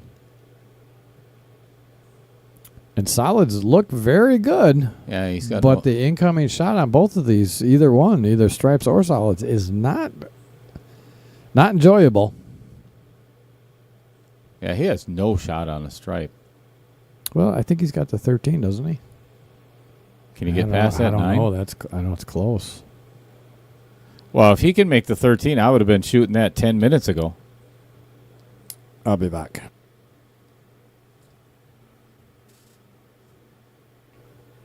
I am starving, so I'm just going to go eat a couple bites, and See ya. I'll be right back. See ya.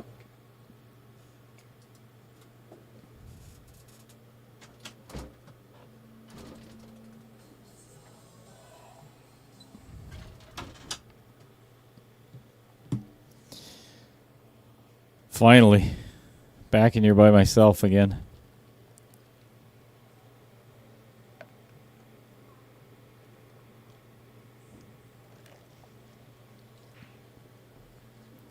Good shot with a little rub on the 15 ball. And he actually ended up with a really good position to cut the 4 a little thin with inside English and kick that 6 out of there. I mean, he doesn't have to move the 6, but that would kind of act as a stopper for the 3 ball.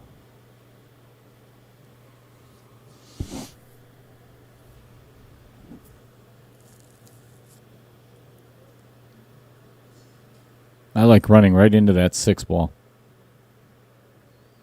Load up on the right-hand spin.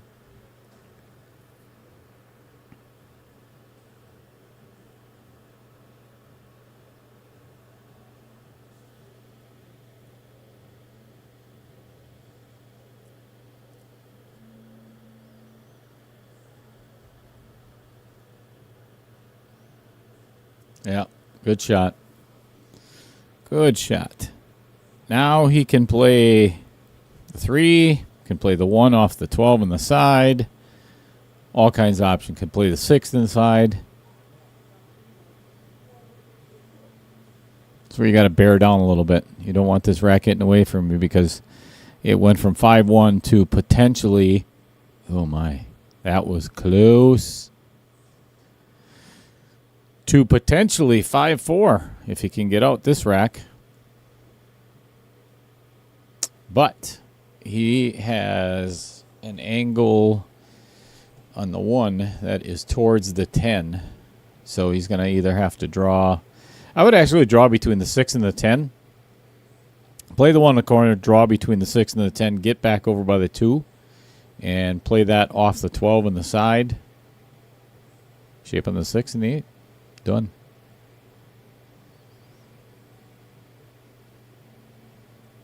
And I believe he is looking at the same thing. Might have enough angle to just, play this with a little inside English.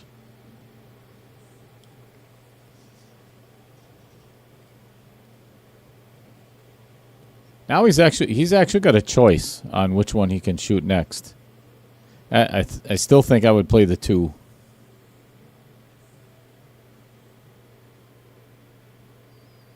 Draw down the rail just a little bit.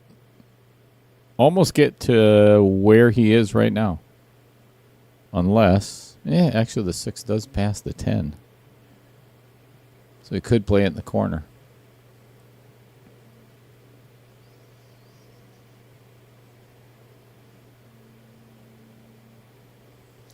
High left or low right, depending on which side of the 6 he wants to get on.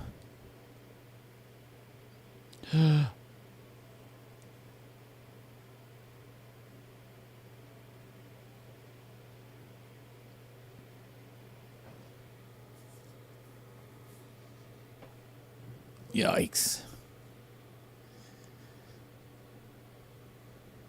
I don't know if he was just trying to play that straight in, but it hit both outer points and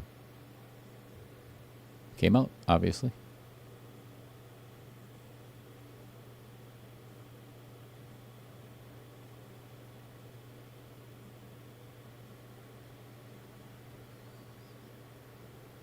This is actually a really good opportunity for Lyle. I honestly, I think I would just go 2 rails and right into that. Never mind.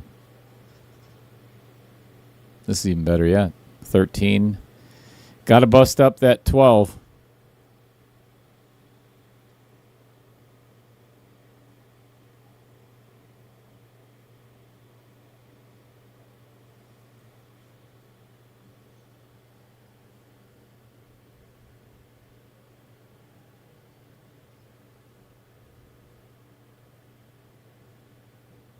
Yeah, looks like he's going to do it on this shot. 15 and give the 12 a little nudge.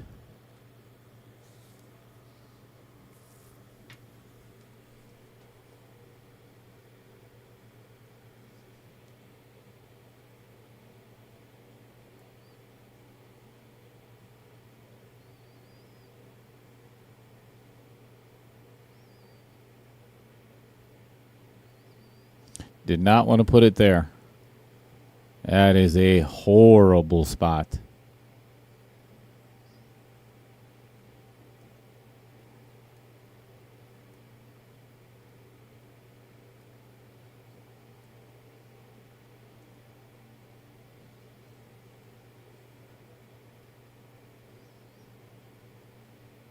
And he can't play it off the 2 on the side because it's too far. So that ain't happening.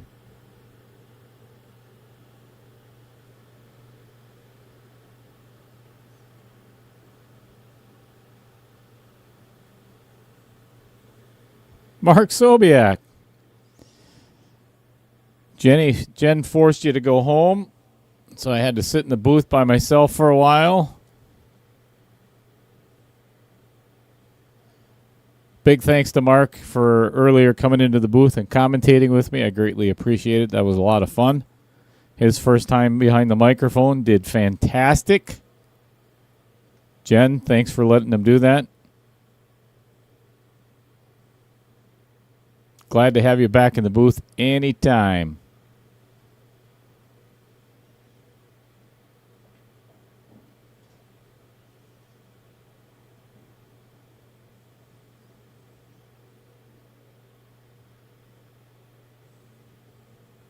I think Lyle's only shot at getting out of this rack is cross-banking the 12 in the bottom side.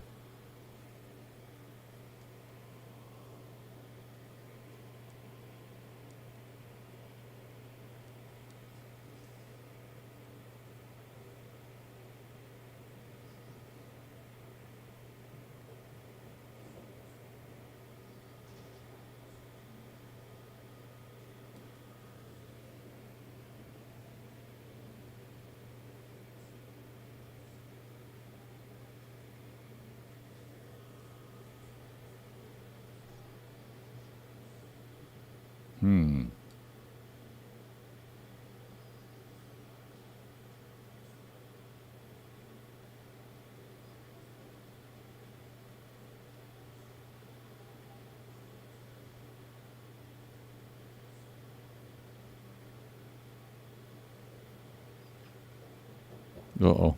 Too far. This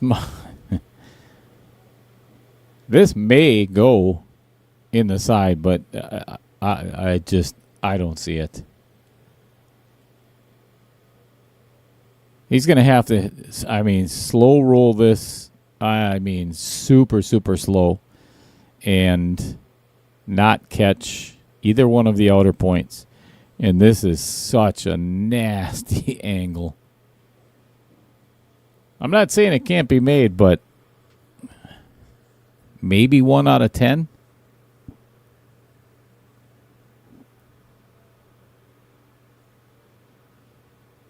Unless he sees something I don't see.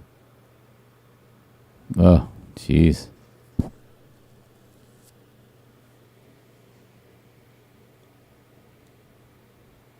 Nice slow roll.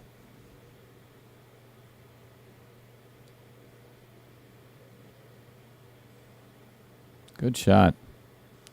What's going on, Jen?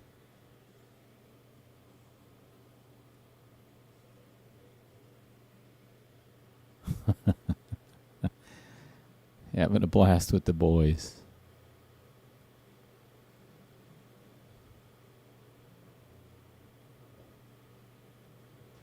Well, Jeff has nobody to blame but himself for losing that rack. Missing that 2 in the side is pretty costly. Giving Lyle another one, making it 6-3 instead of 5-4.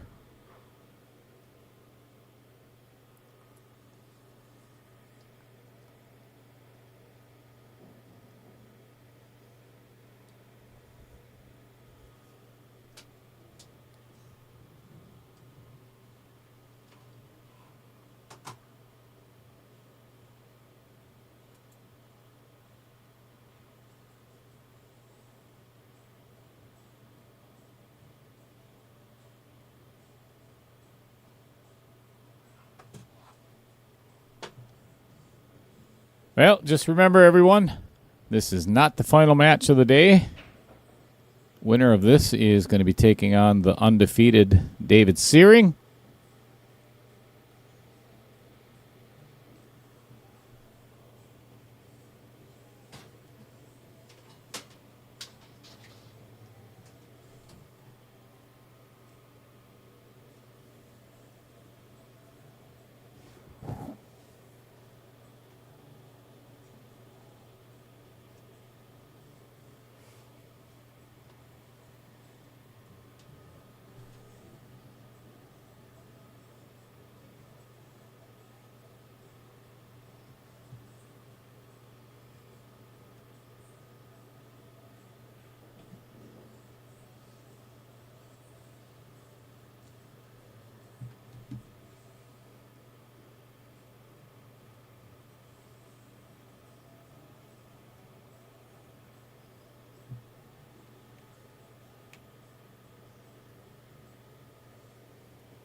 All right, Lyle electing to take solids.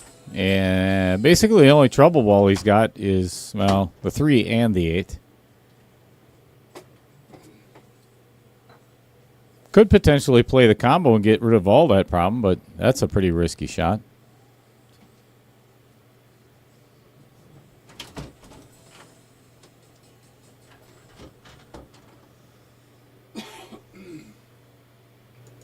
I'm back. Have you had the air conditioner on at all? Or is it just... I did yesterday. Did you? Doesn't get as hot in here without, with only one of us in here. It's not a bad idea to turn it on now because it's getting kind of warm. Mark Sobiak, did you read all? Yeah. High outer points. Hey, did you make this happen?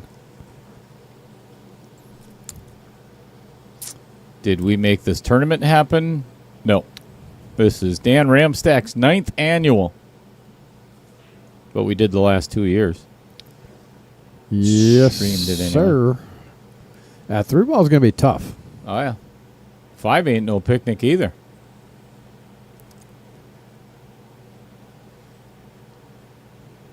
Well, I think the 5, yeah. It's, Hey, you got to get in between the... It's like you almost need to get in that small window over by the 9 between the 8 and 14 to take the 3 on the side or up in the corner to get on the 5 ball. And then what are you going to do with the 8 ball? Yeah, no doubt. Yeah, he's going to have to be moving some furniture around here shortly. What do you think of this? Take the 6, come Hate it. up and down table. Hate the idea. Maybe get on the 4 ball. Get the 4 ball over maybe into the 3 or into the 13, knock the 13 out of there. I would rather take the 6 than the 2 ball that he's shooting at right now. I'll tell you that. I don't like this as an option. Even if he makes it, that's... Yeah, see, now he doesn't really have a good angle on this 4. Oh, is he going to try to go off the 9? Wow, that actually would open it up Dale, for the your 3 ball. man husband is back. What's up? What's up, Mark? Yeah, he called you my man husband. Yeah. He is way too hairy and short for me. got less hair than you do. No, maybe not. Yeah.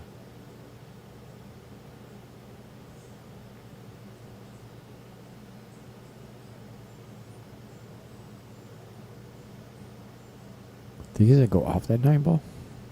Because I don't think it goes straight, does it?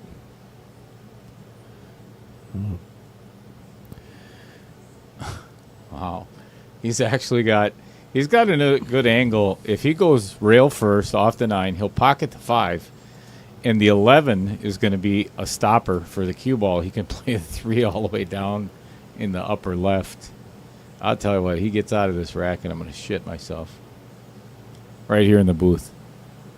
I'm out. If he gets out of this rack, I'm out, guys. You're going to have to listen to Dale the rest of the evening. They're used to it. Good thing you won't be able to smell them. Smells like pepper jack. No. Mark says, what's your problem with weevils? You know, actually, Brian, if he clears the 5, if he pockets the 5, now he has a pocket for the 3 ball. Oh, so I now, don't know about this now. Yeah, so he can play the 6, although the cue ball's going on the rail. Yeah. So he's going to have to put a ton of right-hand spin on this. And, you know what? That was a hell of a shot, though. Hey, the 3 goes right between the 14 and the 8. Right. No, I kind of looking at it going, it looks like it does, but with being on the rail, though, he's going to have to almost go up and down table to get to it, don't you think? Yeah, he can get to either side of the 3, though. Or... Yeah, but let's say the cue ball stops where the 6 is. What's he going to have for the 8 ball, though? He's going away from the 8 ball. He's going to have to maybe draw out of it. Yeah. I don't know, to me. And that's what he's doing on the 6. Dale Reinders says, hand pink waving. So she must have sent a waving. Hi, Dale. Doesn't come through. What's up, Dale? Here to watch you, man. You're better... No, I mean, your inferior half is not doing so well this match again. Oh. That was... Yeah, he tried to put too much... This is going to go on the side. Nope. He tried to put too much draw on that to try to keep it short of that. And I'll tell you what, though, if he would have made that... I mean, well, the cue ball wouldn't have been exactly where it was, but he would have been on the correct side of the 3 ball. Yep. To run into the 14 or... Actually, thinking about that, if he would have gone up a little, he could have drew right into the 13 ball. And have a shot in the upper right. Have a shot in the 8, yeah. All right, this is a big rack for downtown Hook the Prick.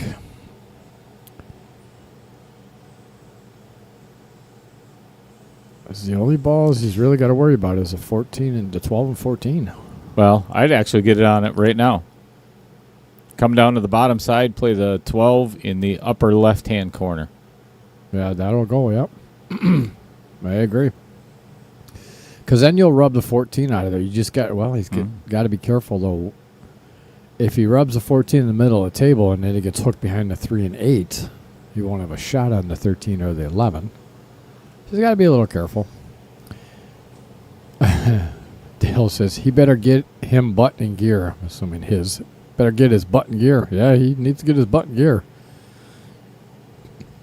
You should be down here kicking him in the butt. Yeah, why don't you do that, Dale? I haven't seen you in 35 years. You don't want to see him anymore, Dale. Or Dale, yeah. Yeah. Dale. Yeah, you're perfectly content without seeing him for 30 years. Just make it an even 60. You'll be fine. I plan on living to be 110, so... I make it 65.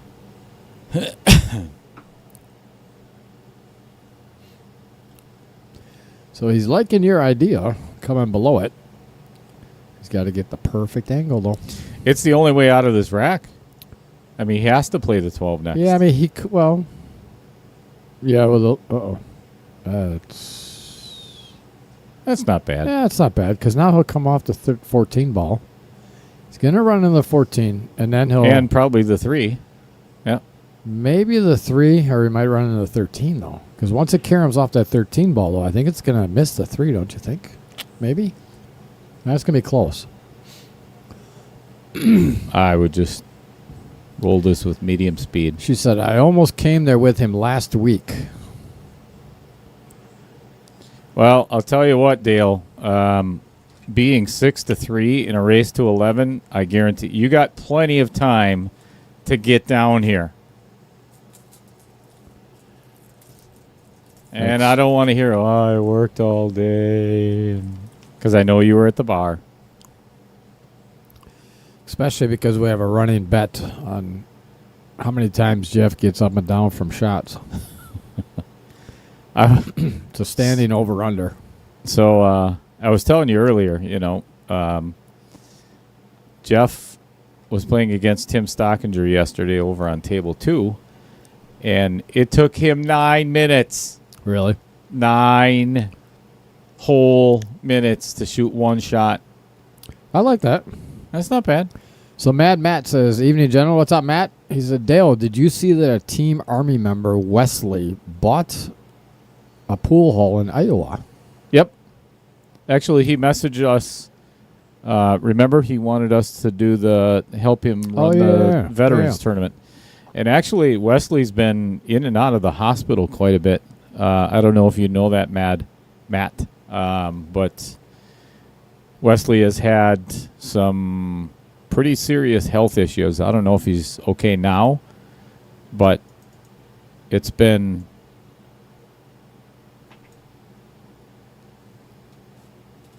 All right, Dale.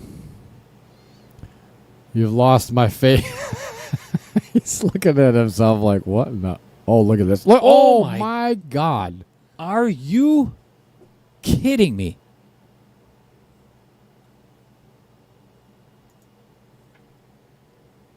What? Should we watch that again real quick? No. Yes. We can't. Well, hold on. We can't. He's about to shoot this shot. Wow. What a shot. Oh. Hit the button. Wow. It's running. I checked before. Yeah. You can close out of those ones on the bottom, the pictures of the golfers in the golf course. Or I'll just leave them, I guess. I will show them.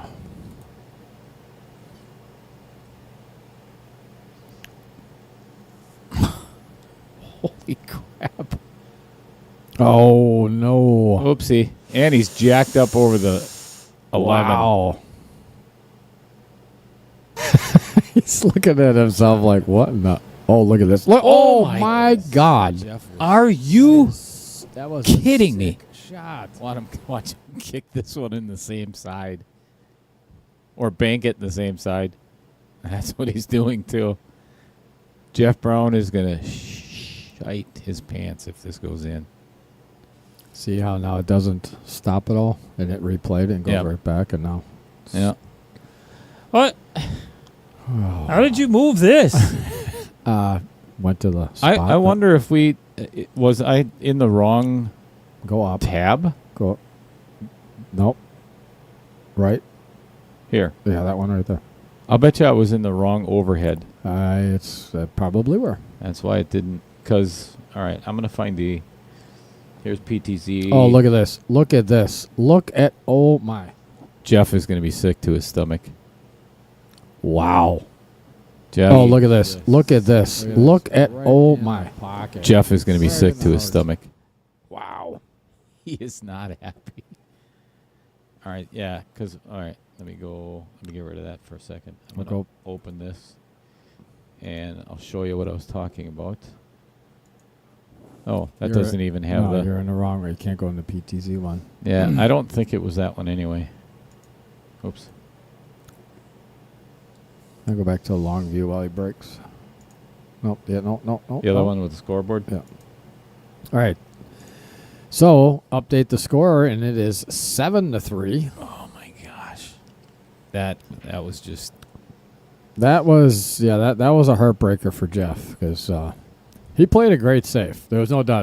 That was a good save. That was the right call. I think I would have tried to make the shot, but he played a good save. He stopped it right behind that ball, but Lyle just kicked it. He came up with 2 great shots. You can't fault him for that. You know. No. Did he get a little fortunate? Absolutely. But you get. That's why I don't mind the play from Jeff from playing safe. But did Jeff have an opportunity to get out of that rack? In my opinion, Yeah. absolutely. Yep. And you don't let your player back to the table, or play a better safe. Yeah, I don't think it better. I don't think he could have played it better. safe. Probably I not. mean, Probably that was not. Probably the best he could have done there. But again, like you were saying, if you have a chance to get out, which he did, Yes, he and did. I know he was looking at thinking to himself, God, I don't like the way it's going to carry him off these balls. I get it, but at the same time, sometimes you got to roll with it, and especially in a tournament like this, and the way Lyle was shooting, that was a good shot by Jeff. That was a confident stroke. Yep. I would take this 13 ball right now. In a heartbeat. In a heartbeat. Run in the 7, then you have the 11. You want a little angle on the 11 so you can get out for the actually, he could roll forward. I was going to say I'd actually play the 13, roll down on the 11, or play the 11, 12, and then work my way out. All right, now my outer points are getting The only problem I see with possibly that option, Dale Reiner says, was a good save, incredible kick. Yes, absolutely. Yep. The reason why I would like keeping that 12 ball is because it's an easier shot to get down table from the 12 ball compared to if he takes the 12 and comes back around to take the 14 in the lower left the upper left as we're looking at the screen now. Then to get back down on the 14 and 10 could be a little tricky with all that traffic. I like what he's doing here. I think he's stopping this ball here with the incredible. He didn't use the proper stop stroke. There's no doubt about it. He didn't use the proper stop stroke. If you've not had the proper training in Appleton, you don't know what it is anyway. So you can't fault him for that. You have to be a very skilled player. Stop stroke is not for everybody. I like what he's doing, putting a little draw on this there. So now he's just got to get down between that 6 and 8 ball. That's his path. Yep. You got to run into the 14 if you have to. Yep. I would have liked for him to not put that much. Get almost by that second diamond. So this makes this shot a little easier. Yeah, this is a little steeper than what I would like. And he's going to have to put a little bit of right English on this to get it down in between the 6 and 8. Do not run into the 8 ball. No. All right, that's twice. Just seen it yesterday. I think it was 37.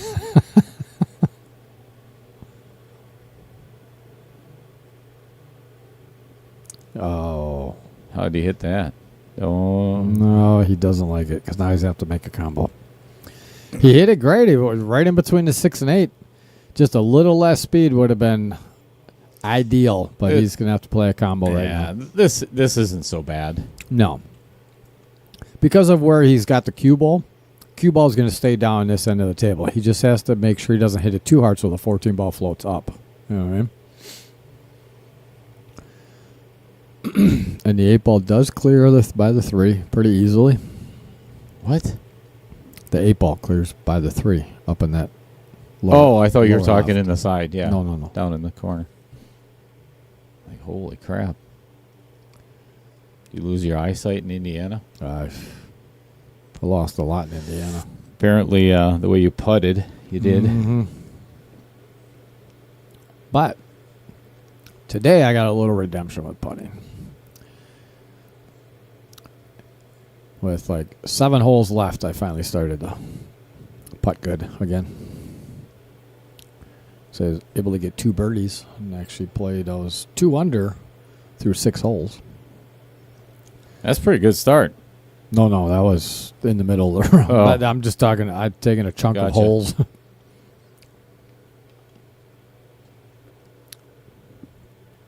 Just don't hit this too hard, Jeff. perfect. Absolutely perfect. Ah, That was man. a fabulous shot, and I'll tell Straight you, in. he needed that more than anything Yes, right he now. did. The one thing he has to be careful with here, though, is you can't draw back too far.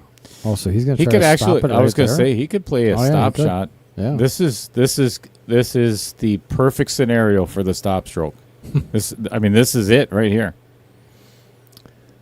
Again, I don't think he's been up for that training. No. It's a good thing he hasn't been.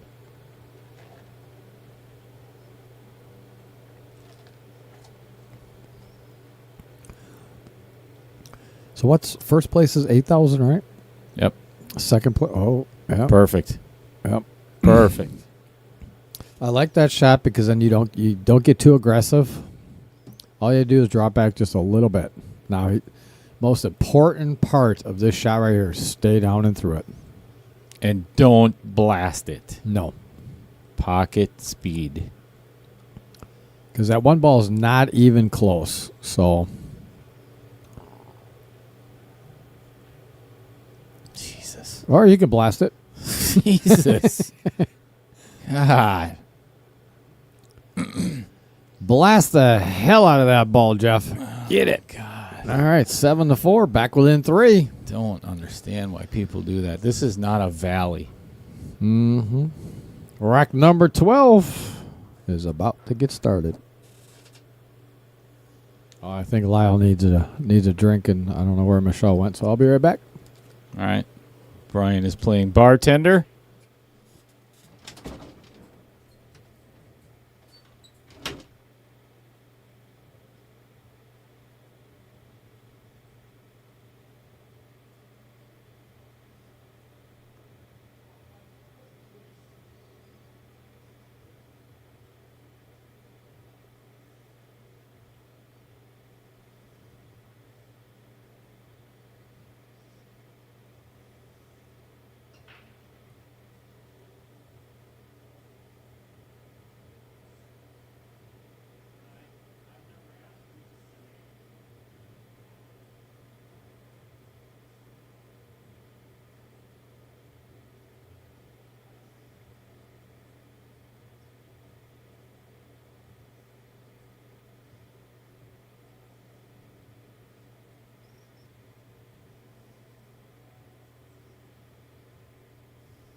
All right, had to go get Michelle because I have no idea how to make a whiskey press. So,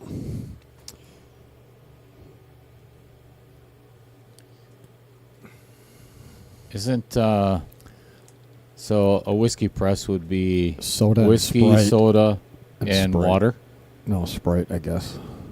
That's what she says. I don't know. I thought you put water in a press. Oh, maybe not. Your guess is as good as mine. Yeah. I had no idea, so I just said, yeah, Michelle. I'm sure Dale Reinders would know how to make a whiskey press. Yeah, really. Just ask her. So did Jeff dry break or? Yep.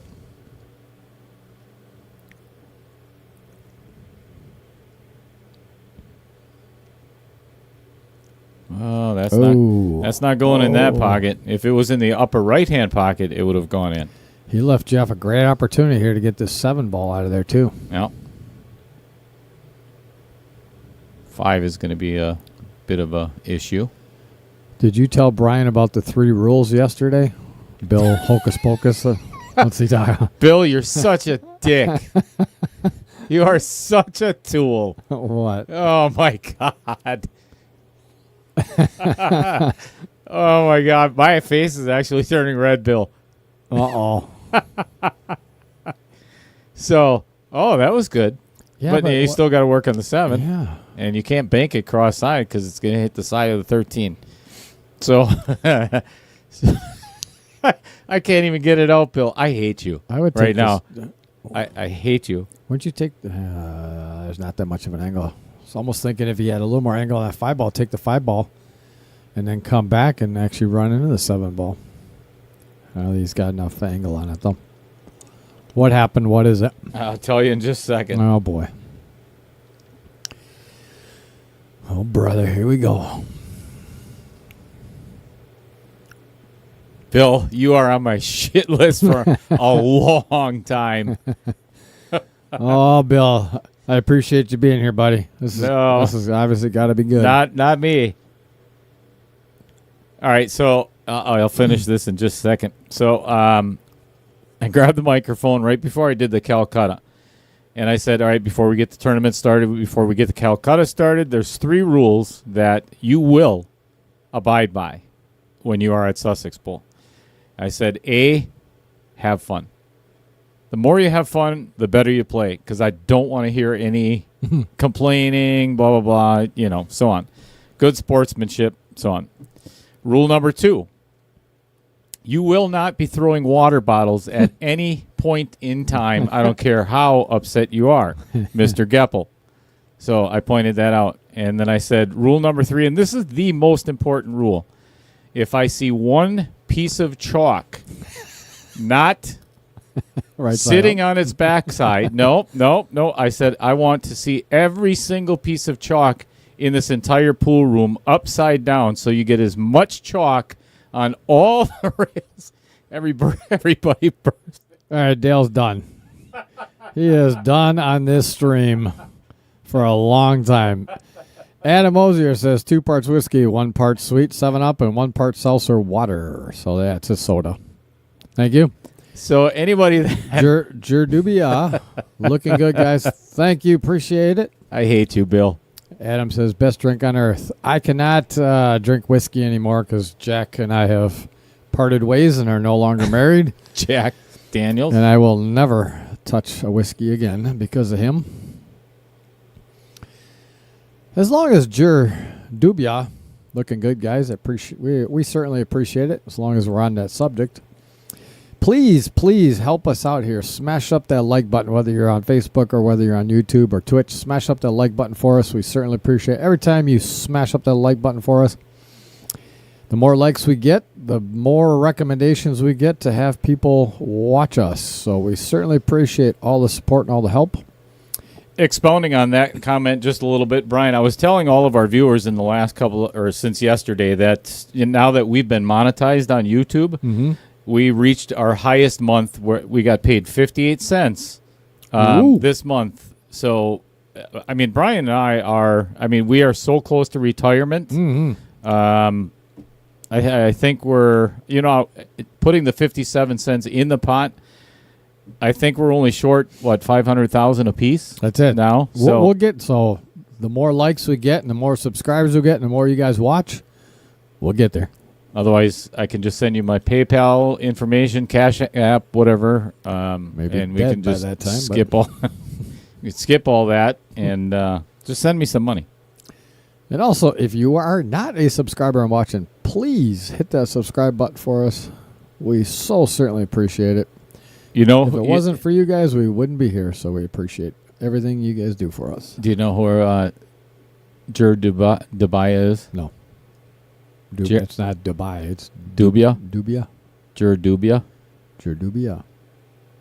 Jeremy West. Is it? Yeah. He just sent me a text message. All right. Well, Jeremy, we'll send you our Cash App information. Just deposit that $500,000 in our bank tomorrow. We'll be good. Yeah, if you don't mind. Just a small loan. Yeah. If you want to put it on like a 60-year payback, interest-free CD. What's up, Jeremy? Whatever. Yeah, see, and this is why I didn't like that 7 ball, not getting that 7. I think the 5 would have been easier to get out than that 7 ball in that very first shot. What do you think? I'm responding to Jeremy real quick. Oh, boy. Judy Ninky, also whiskey, 7-Up, and club soda. Thank you, Judy. Sorry I missed that comment.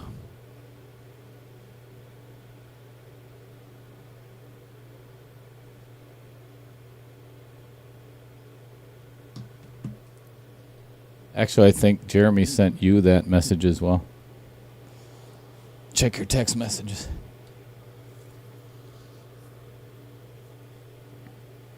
Oh, nice. Did it kick your butt? Bet it did. Oh, man. Because that one kicks everybody's butt. He's got to be careful not to run in this 8-ball. Yeah, he could put it right in that pocket by the 12. Ah, see, wow. He came out. What? Wow. What? He came out fantastic on that. Oh, my God. I saw that run in the 8-ball, so hit the 10 seconds. It might have been too late, but No, I don't think that was 10 seconds yet. This is key because he's got to put inside English on this to get on the 4-ball. yeah, he's got to be careful not to come over and scratch on that Yeah. other side pocket there, because he's got to get over. I'd almost try to run into the 13 ball. Yeah, I think I would too. Just to make sure you don't scratch, Inside English is going to push it to the right-hand side of the pocket as we see it, so he's going to have to play this a little bit more. That's a good shot. Oh, see, Oh, that was close. If that touches the Yes, 13, it it's goes in. in the side. Yes, sir, it sure does. Now just don't hit that 11. Well, yeah, just kind of sneak the cue ball right between the two and play the 8 in the side.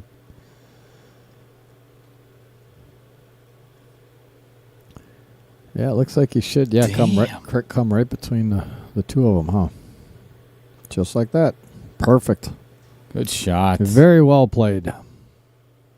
It's a really good out by Jeff if he makes this 8-ball. Tightening the gap again.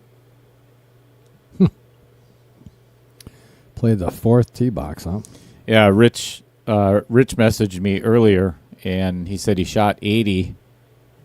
Nice. Shot 80 with a double bogey on 18, Really? which is probably one of the easiest holes on the entire golf course. All right, so they are taking a player break. All right, we're on As break. Jeff smacks the window as he walks by. Whatever. Not quite sure what that was, but probably just saying hi because he didn't. Oh, yeah. He hasn't come over and said hi since. That's it, a 108. That's pretty good, Jeremy. That's actually, for the bull, how many balls did you go through, Jeremy? I'm serious because that thing, I think I've loaded up twice on golf balls, like if I had 20 or 24 in the bag, and when I got done, I think I had like 3 or 4 left. That is such a tight golf course. It is. And it's if you go in the rough, or I mean, don't even bother looking for your ball. You're not going to find it. That's how it was today on this course that we played, the Pete Tall Dye course. fescue. Oh my God! Yeah.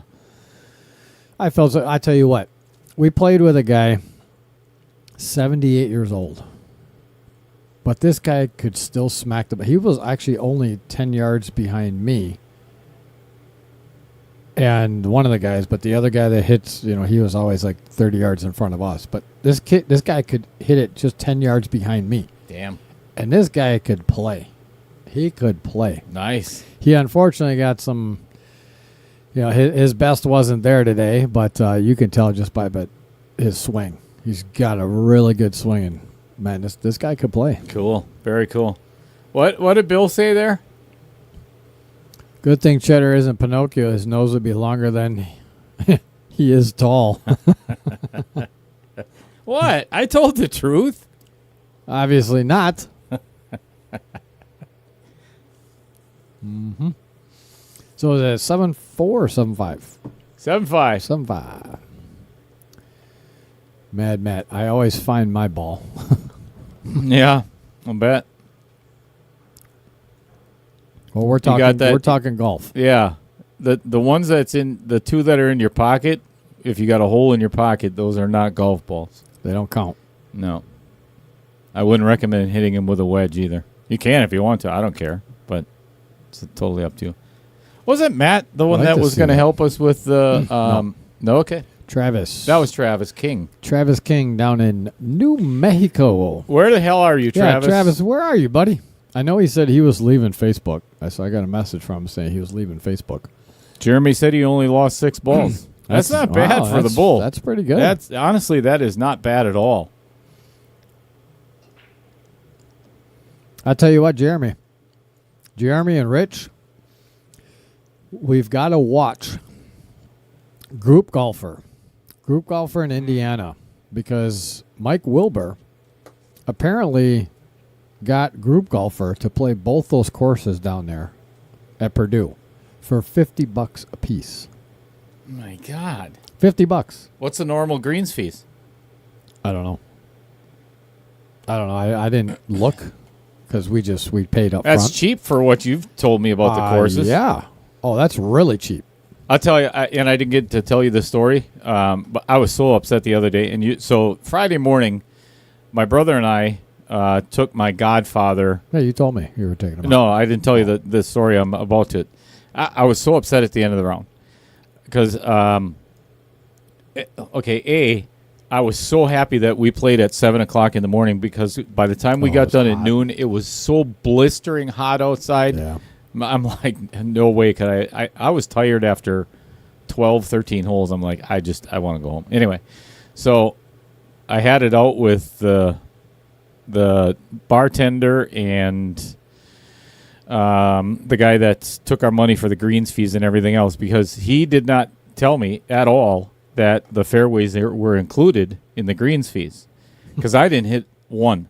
I mean, none. I didn't play too bad. The front 9, back 9, I'm like, yeah, Jesus. Yeah, Jamie, I you know what? If I would have known that you guys won bowling balls, I would have skipped the qualifier for sure. Well, I didn't know Jamie Caston was here. What's going on, Jamie? Yeah, they played in the fellow golfer. The outing today, and they had Andy Freeberg play in my place since I wasn't going to be there, and they shot 11 under and won it. And last year we got a $100 card that we were able to put in the machine and cash out. Well, this year they got brand new stinking bowling balls. Oh, no. He can still cut the 13, but that's not what he wanted. Yeah, but now you're running into the 4 ball, and you're moving a lot of You're going to come back towards this 3 after you hit the 4 ball. It's not like Jeff doesn't mind moving balls around after that last rack. You know what? I never got to do the replay on that. Oh, yeah. Yeah, well, we'll see what... Yeah, he came out. Yeah, but now look what happened. Oh, did he get away with it? Can't see. Oh. Well, he's got 15, yeah. So Mad Matt says, no talking about the people that always find their ball in the rough or woods. Isn't that amazing? Yeah. It'll be 30 yards into the woods, and they'll come out. Oh, found it! Yeah. Yeah, it's all right over here, guys. Sure it is. I hate playing with Brian. I mean, guys like that. Is what I'm saying. Why? Always find my ball? Yours is always in the fairway, so people love me playing with them because I can see long distances very good. So whenever their ball goes into the deep grass or the fescue or the woods, I can tell them exactly where it went in, and like 99% of the time they'll find it. You should have caddied. I should have. I did caddy actually for a little while. Oh, overcut it. Oh, is he going to get away with this? Oh, I thought he was going to be right. This is not easy for Lyle. No, he's got to hit. The only thing he really has is a combo. Yeah, and it's a horrible combo. He could play a save. He could rub off the 3 and get down below the 3 and 5 if he wanted to. He could actually play rail first and make the 6. Kenny? Yeah. Not Kenny. Yeah, but Lyle. The problem is, if you miss that, he's going to play a safe. He's going to come off the 3 and try to get behind the 3 and 5. If you miss it, yeah, I like. Then you're leaving it wide open. I like this shot. This is a good one. Just don't overhit it. Jeff's jumping. Yep. I don't know to what. Did you guys tell Dave Surian that he missed that foul when he was playing Jeff? No. No. Because so Mark and I talked about that for a little while, because obviously we can't interfere in the game or intervene in it. But, Jeff didn't say anything, and it's not his responsibility. No, absolutely It was Dave's responsibility. He didn't see it. So, just you let it go. It's their game. Yep. Yeah, nothing hit a rail.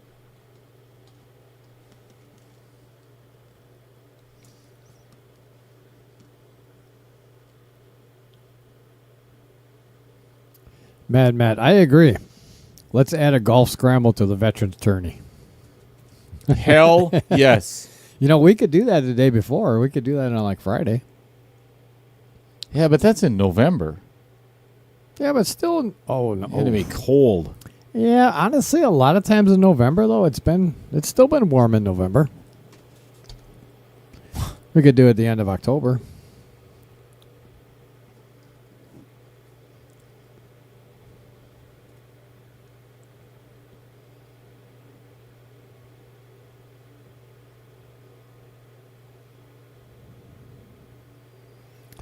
Yeah, that's unfortunate. Dale at least wanted to get a piece of that ball because if he got a piece of it, it could have probably pushed down and maybe interfered with that 3 and 5. Mm-hmm. One of those balls, either the 12 or the 10. Well, the 10 probably wouldn't have, but possibly the 12. At least it would have made it a little more difficult. Obviously, you're not giving ball in hand. But since he did not hit anything, now it's giving Lyle an opportunity to get these balls out of here. So what he's got to be careful with, believe it or not, that 4 ball can be a little tricky. He's probably going to leave that for last, I'm assuming. Take the 2, 6, come out for this, or either that or take the 2, run all the way down, and get on the 3 and 5. Yes, yeah, but then if he leaves the 6, then the 4 ball is going to be tough to get to. So take the 2, the 6, come out for the 3, run into the 5, push the 5 over for the 5 in the upper right-hand corner. Come down for the 4, and then slide down before the 8. Yeah, I like that pattern.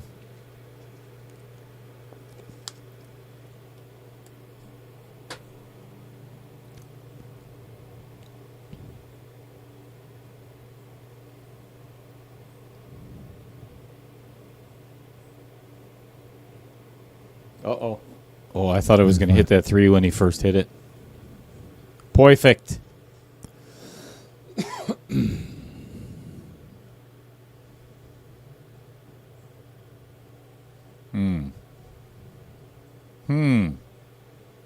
Yeah, I was just kind of thinking that myself. Does he draw to try to get to the 4? It's a lot of traffic. It's a lot of traffic. You got to be pretty precise. I kind of like that idea, Matt. Said, yeah, wouldn't have to be the same weekend. Just another reason to raise some money, and winner gets some sort of advantage in pool portion. Uh-oh. Yeah, now he's got to play the 5. He can't play this 4 next. Nope.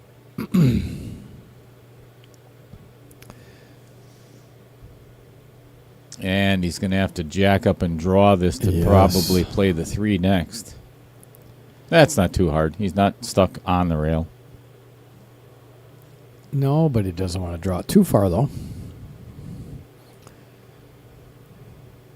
Actually, couldn't he? Don't you think he'd just maybe run into the 3? Nah. If he puts middle on it, just run into the 3, push the 3 down? Nah, I'd just pull it back about a foot. Thanks for the table maintenance, Lyle. Much appreciated. He was massaging the outer points, too. That's nice. These guys really like the outer points. They do.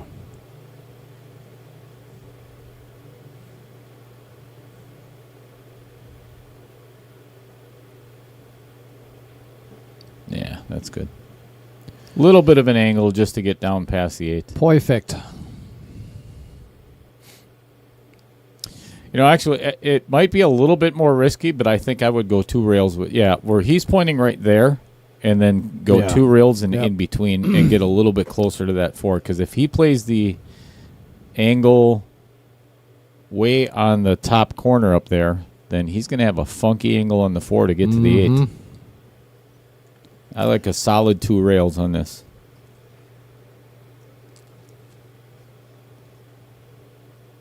Yeah, right where he just put his hand.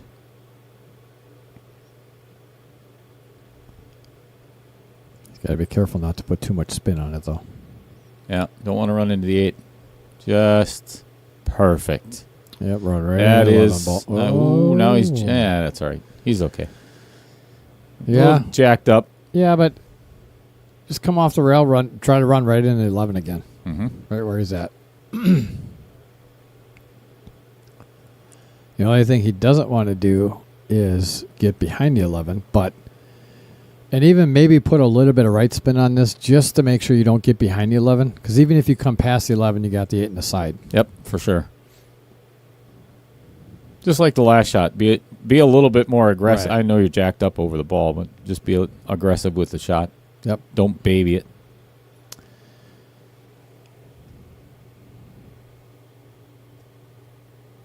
But just don't throw it too much either, though.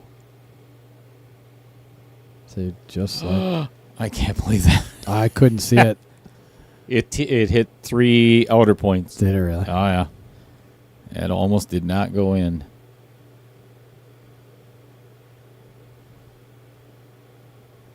I'll tell you what, I really like Lyle's demeanor around the table. He is so nonchalant, and his attitude never changes. Mm-hmm. Doesn't get mad. Doesn't do. He just plays pool Stress-free individual. and drinks a lot. And drinks heavily, yes. So he's... he also asked, I said, well... Do you want that whiskey press, or do you want? He said, you know what? I'll just take whiskey and 7-Up, whiskey sweet. I said, okay, single or double? He's like, I don't know. I've never asked. She's just been making them. So I'm like, you know, They're doubles. I'm gonna go get Michelle. They're doubles. So I said, well, I don't know if it was a single or double. He didn't ask, and before I could even say, he didn't ask. Oh, double. I'm like, yep. Hmm. Lyle and I played Scotch doubles state ACS last year, and he couldn't make a ball to save his freaking life. Nothing. I hardly missed a ball, and we lost so bad. And this was on Valley tables, Yeah, you know. he will be taking stripes here. Yep. And then he went and won the freaking singles. Did he really? Yeah. Jerk. You were there. We streamed it. Oh, yeah. Yeah, but did we do the finals? Yeah. I don't think did we? Well. I don't remember. Oh, what I we did no, last. we didn't do the we didn't do. because we were doing the teams. Yes. Yeah. When they were finishing the singles finals. So again, we want to thank everybody for tuning in here tonight to watch this match. I know it's been going on all weekend, but this has been some good pool from the stuff I've actually been watching and seeing. It's been pretty good. What? How many are there? Pretty good match.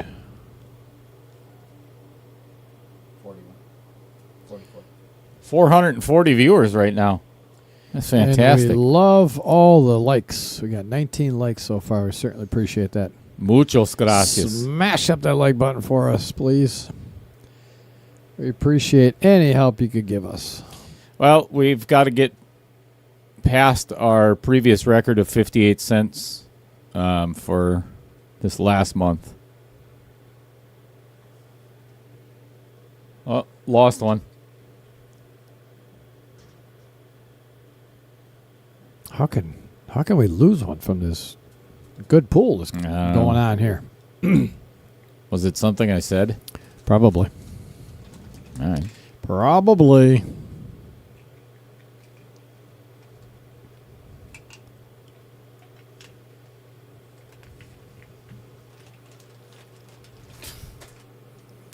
I'm still puzzled as to how you couldn't move that camera. Shut it. I'm just wondering what box you were in. Shut up.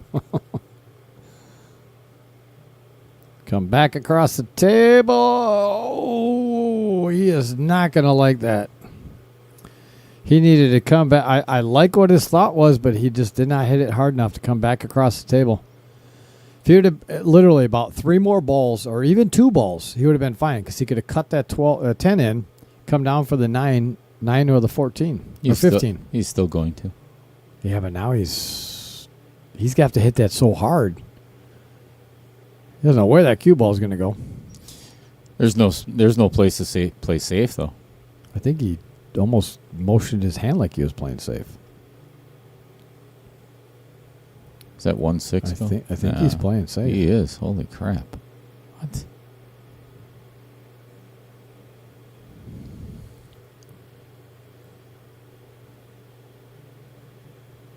Wow. That was really well played because that just blocked the 4. Yep. And that 1-6 does not go.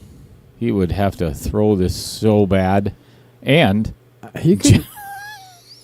look at the look on Jeff's face. Yeah. He just looked at Lyle like, you mother. Yeah. That was very well played. What do you think of this, Brian? I think that one, I want to go back to this view here. Yeah, that one is so close. I was thinking if he played rail first and then played the 1, he could possibly make the 6, but that 1 is so close to the rail. Yeah. I don't think it's possible. Uh-oh. You are in trouble. What? So Lyle just flipped Dale the bird. Oh, that's funny. What was it? So his son Kyle Yeah. is texting him what I've been saying, and he just About said, "Yeah, Lyle couldn't make a single ball at ACS, and then won the state title." Way to go, Kyle. Do it. Do it some more. That's funny. What's up, Tim Armbruster? Good evening, gentlemen. Welcome back. We are back and here for your viewing pleasure. Why does Jeff keep looking at him? He's mad about something, probably because he's playing bad.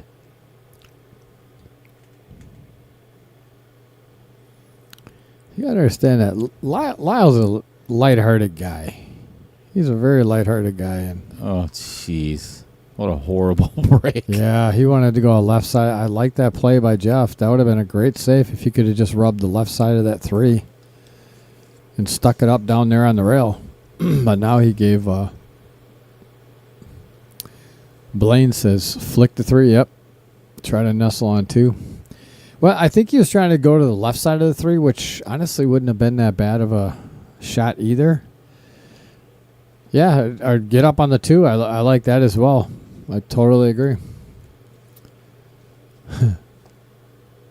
Kyle said he's laughing out loud. He said, Dale, I played scotch with my dad at Wispa. He hooked me every shot. Never again.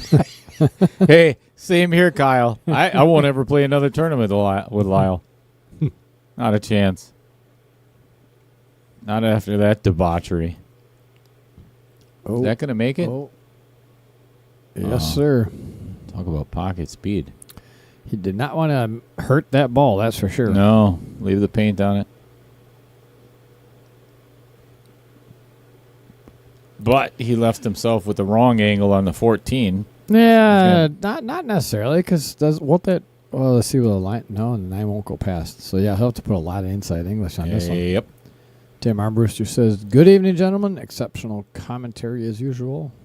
It's a good thing I'm back. Were you watching that other stream, Tim?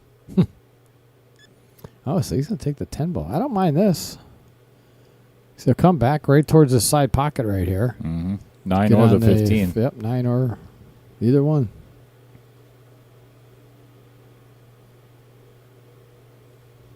Oopsie. Oh. Well, Mr. Brown, crabby face. He's got that resting bitch face. Man, what Dale, you gotta work on his you gotta work on him a little bit. Jeff? Yeah. Oh, I'm telling you. No, not you, Dale Reinders. Oh, If yeah. she's still watching. You gotta work on him a little bit. Oh, what's Jeff mad about now?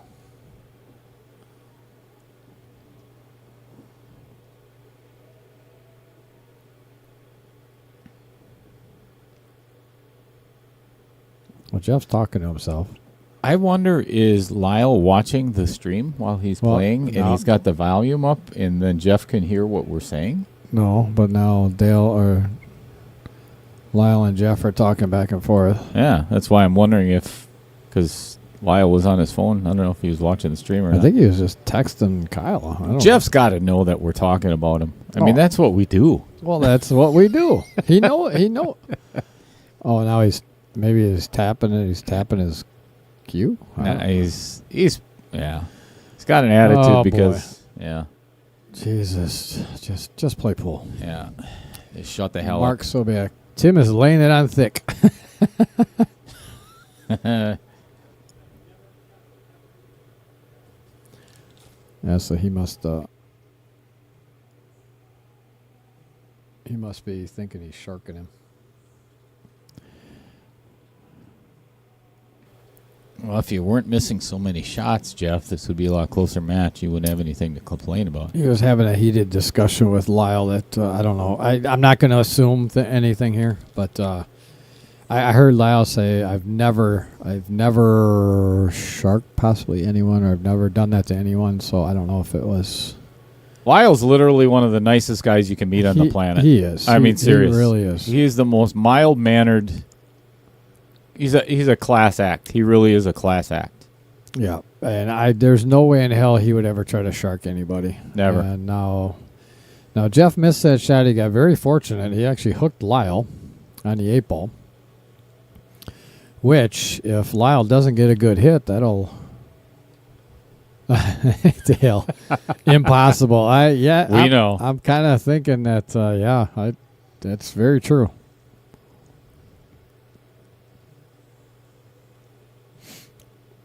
It's all good. We know we love him anyway. There's a lot of pressure, on this. I mean, there's a lot of money on the line here, so it is what it is. But I guarantee Lyle would not intentionally be trying to shark Jeff at all. I know Jeff seemed like he got a little upset when he came up here to the window and flipped you off, but I think it was a heroic. I thought it was funny as hell. Yeah, I thought it was heroic of Lyle to do that to you. Screw you.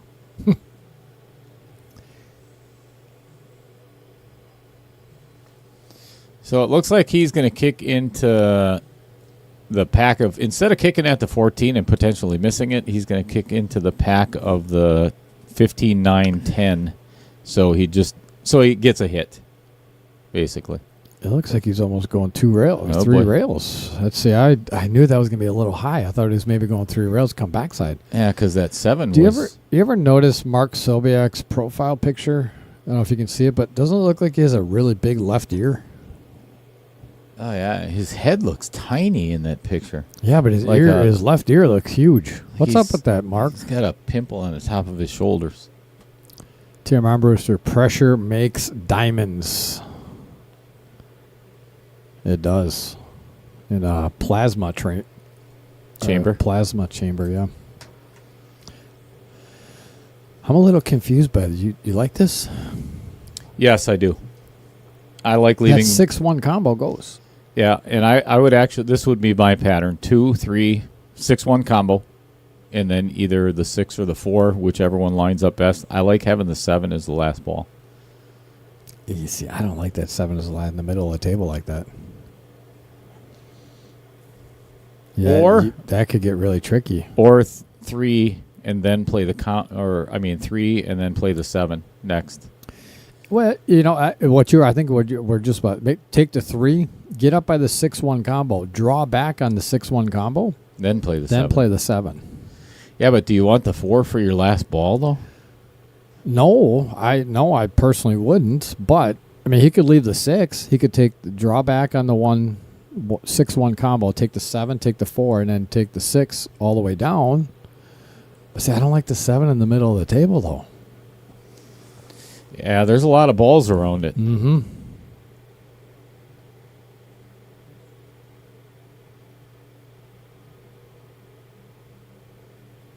Play the combo with running left to make sure that you clear that 10 ball to get on the 4. I see. I don't know, but the running left though, then you're going to throw that 1 ball. I think this is so straight. Yeah, he's drawing. That I don't think you want to do too much with that. Well, You got a shot. yeah.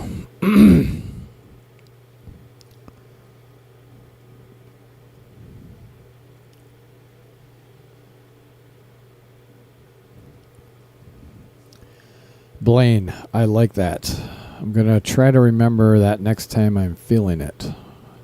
Which Which shot are you talking about, Blaine?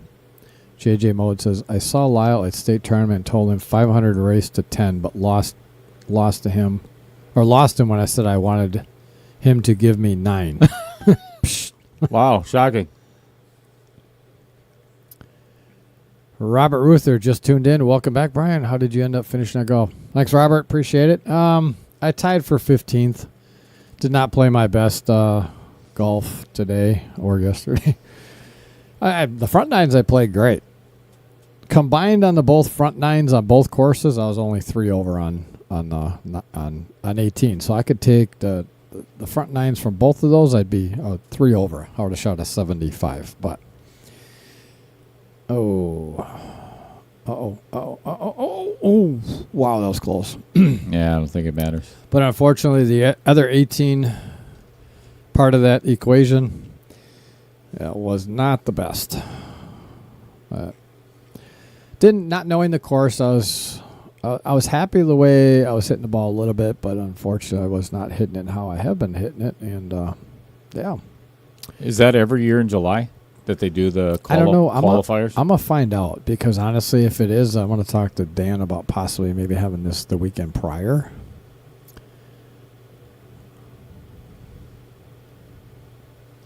Just give the 9 a little nudge, and then you're straight in on the 10.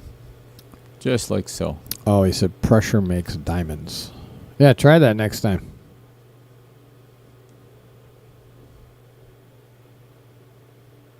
Next time you're feeling it, make it diamond.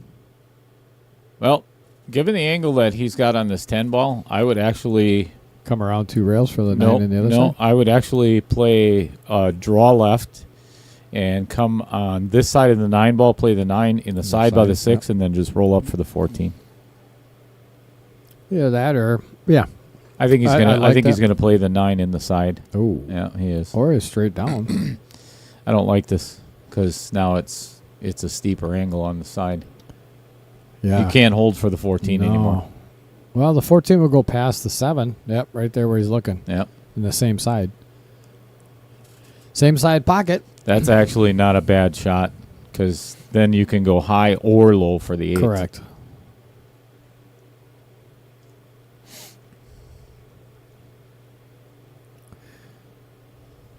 And if you come up a little short, then obviously you still have the 14 in the corner as well. But he's going to have to be careful, though, because he's cutting that so much, he might go almost, he's just going to miss the 14 by maybe a 2 balls. Okay, he drew out of it.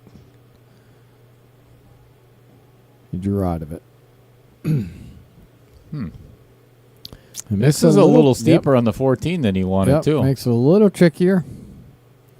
Because now he can't really slow roll this, because if he slow rolls it, he's going to be up by the middle of the table there. 100%. And it's going to be kind of almost a...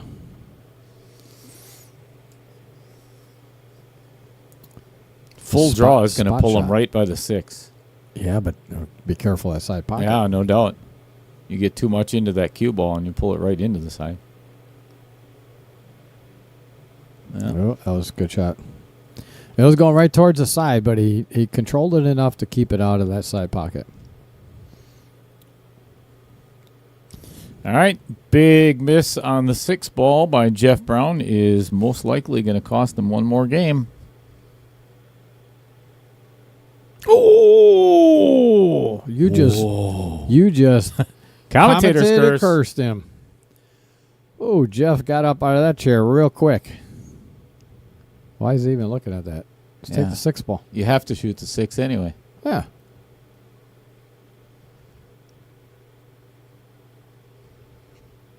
Wow.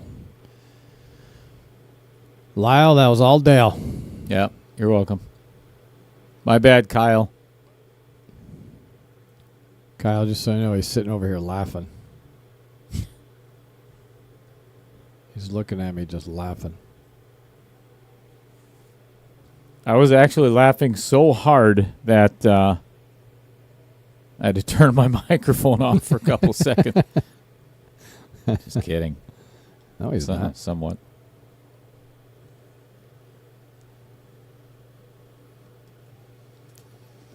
All right, Jeff.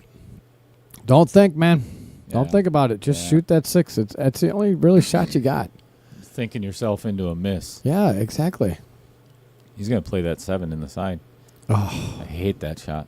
And then what are you going to do with the 6? Yeah. You got perfect angle on this right now. You got to be confident. You got to be confident in this. Just take the 6 ball. Yeah, that's what he's lacking right now. Because he missed that 6 in the corner already. Yeah, but you got to have amnesia.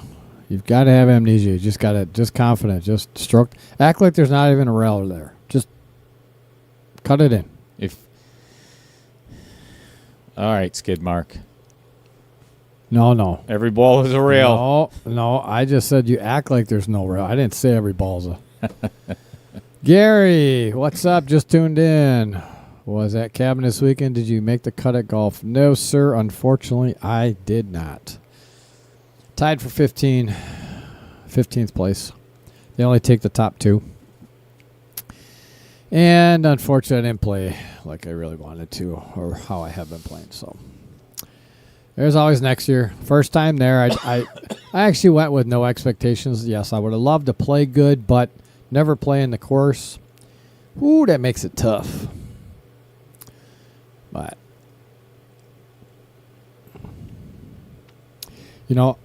this weekend, as I'm saying that, I realized on my drive home, I literally saw maybe 4 balls come off the club face. That's how bad I was, just out of sync. Yeah, that's not good. No. Not good at all. Up and out of the swing?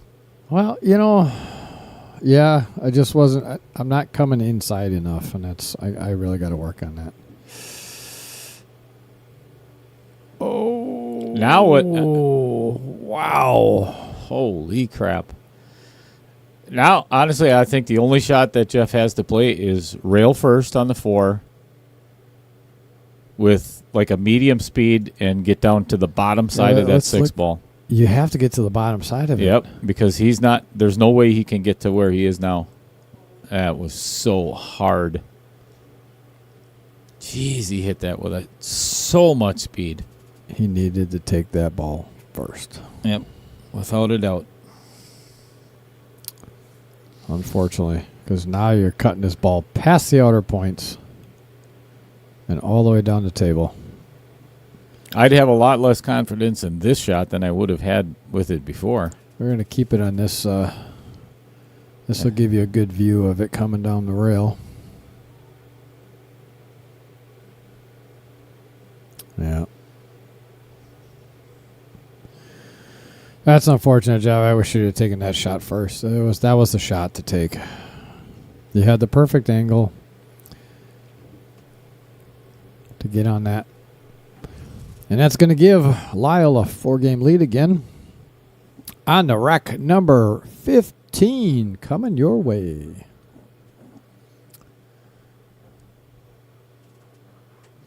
Yeah, confidence is everything in this game. I mean, when you're lacking it and you don't feel, you're not feeling the shot, it's hard to pull the trigger. Yes, sir, it absolutely is. And that is my golf game in a nutshell. I'm afraid to take the club back. Yeah, mine too this weekend. So the very first hole we started on today was a par 3. That's always a good start. Starting on par 3s. Really? Oh, I hate it. I suppose you really can't No. get a feel for your driver. And there's water on the left and a bunch of bunkers on the right. So it's like, so what do? I hit it in the water. Pull. Nice. Then, because there's no drop zone, and the way it went over the water, it went straight over the water. It didn't go over land first and then into the water. Yeah, you can't even use drop zone. You're dropping behind the pond. We literally, yes. And then the 78-year-old guy, Mac, his name was Mac, whatever. We call him Mac. Super cool guy. He hits it in the water. So we're both looking at it going, okay, well, I guess we're dropping here at the women's tees.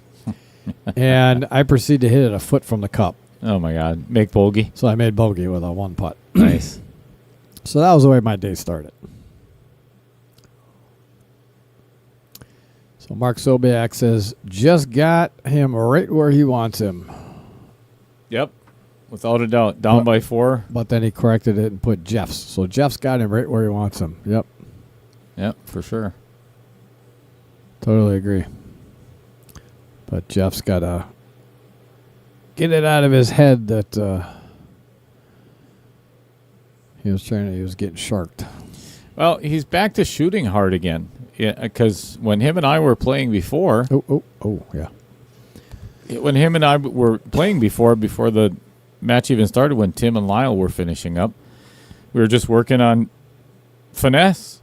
Mm-hmm. Just finesse the balls in. Don't shoot it. Now he's back to shooting them hard again. Robert Reuter, they do a shotgun start for the qualifiers. That's interesting. Yes, I agree, but there was 200 some golfers there and over 2 courses. If they would have started tee times, you'd still be there. We'd still be there. Yeah, unfortunately. So it was the best case scenario that they could have done, and we literally were playing both courses, and for most holes there were two groups on each tee. So needless to say, the first day was supposed to start at 8 o'clock, but we got 3 inches of rain Friday night there, and the course was completely drenched. So they pushed the start time back to 9 o'clock. Then on top of it, it was cart pass only.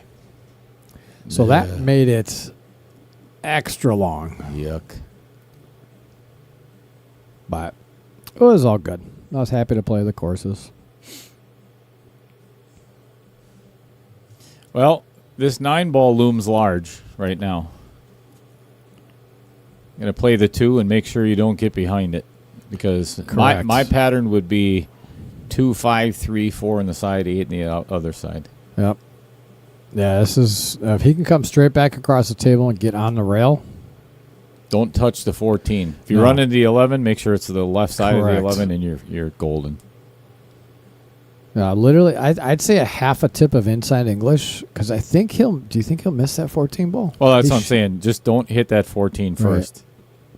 So he should miss the 14 ball, but if he doesn't put a half a tip of right English on there, which he did. Perfect. He got right in that middle window. Of the Tim. That's a good window.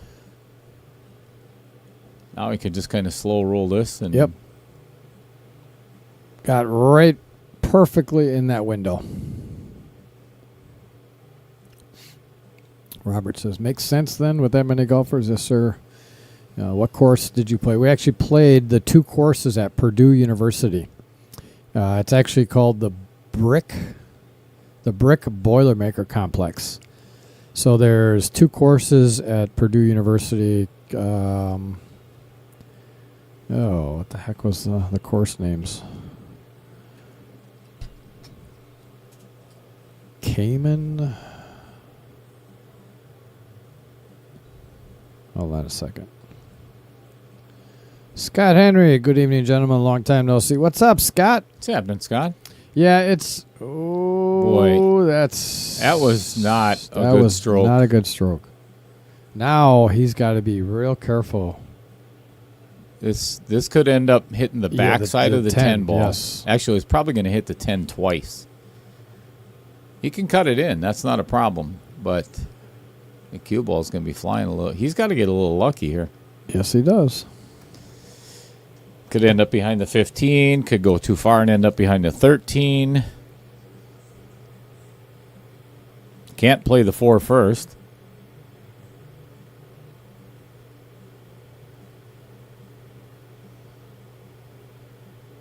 That's why I like slow rolling that 5 instead of punching it like that.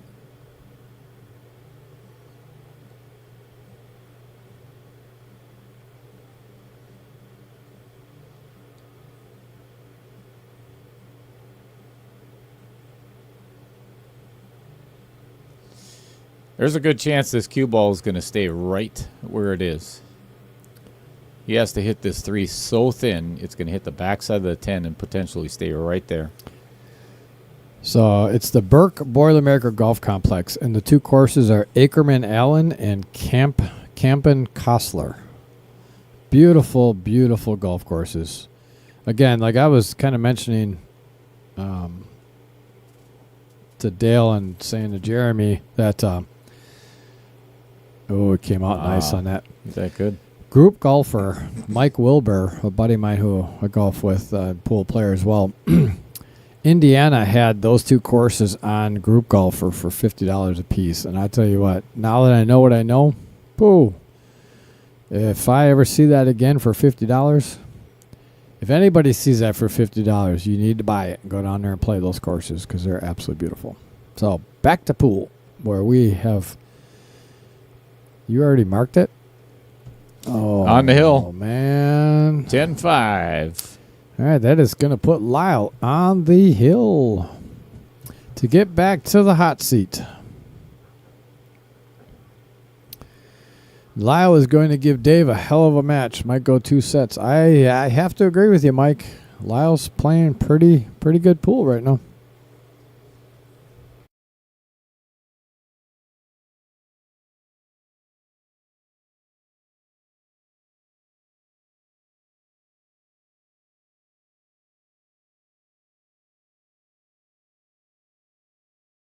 Yeah, it should. Yeah, I agree. Yes, sir. It should have been. I don't think it's ever gone this late. Well, I'll tell you, if Jeff ends up losing this match, then he can come in and commentate with you. I'm sure he'd be happy to. Oh, yeah, I'm sure. That's okay. I'll do it myself. He'll be so excited. Well, it's not over yet. I mean, I've seen Jeff shoot pool, so he can come back. There's no question. And there's a side ball break special. Well, This is going to be a slow rack here. Yeah, this will be about another hour. You know, honestly, though, looking at this, I think that's 6 Stripes. ball. Well, you think the solid's taking that 6 ball right now? Oh, yeah. I like that shot, actually. Because now you can run into that 8 ball and rearrange all the furniture down there. Correct. Then the only issue you'd have is the 1 ball. But you got the 2 ball and the 5 ball down there, though.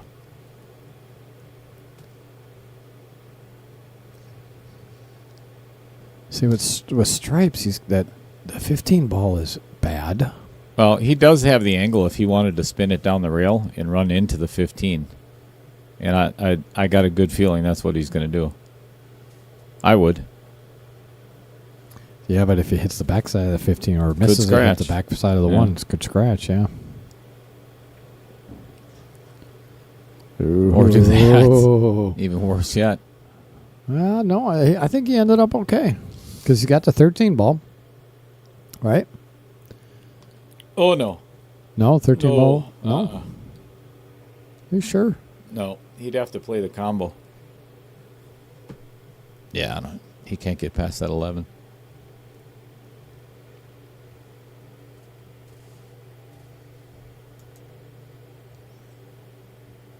God, that's so close. I don't know if he could throw it in there. Yeah, he might be able to spin it in, but yeah, he's lining up the combo. Hey, Brian, I heard it was nearly 100% on that golf course. It's I think oh, he did go combo. Wow, good shot. 100 degree. Yes, it was very hot down there.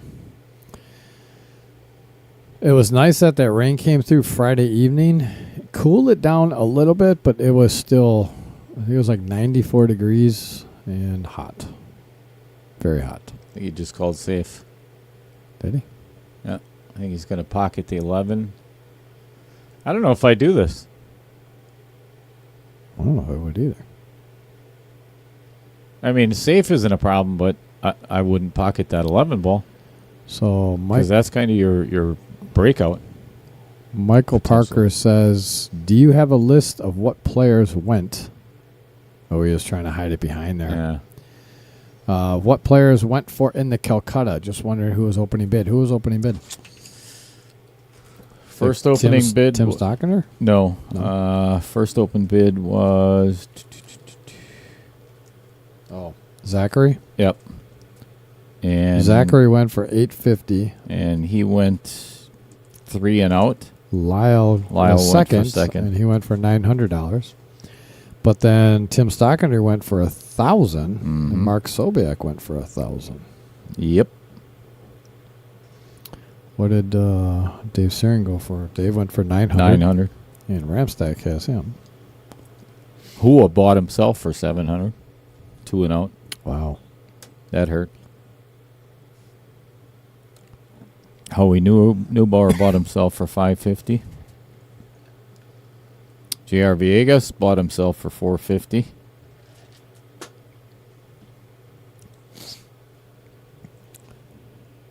Kenny got himself for 200.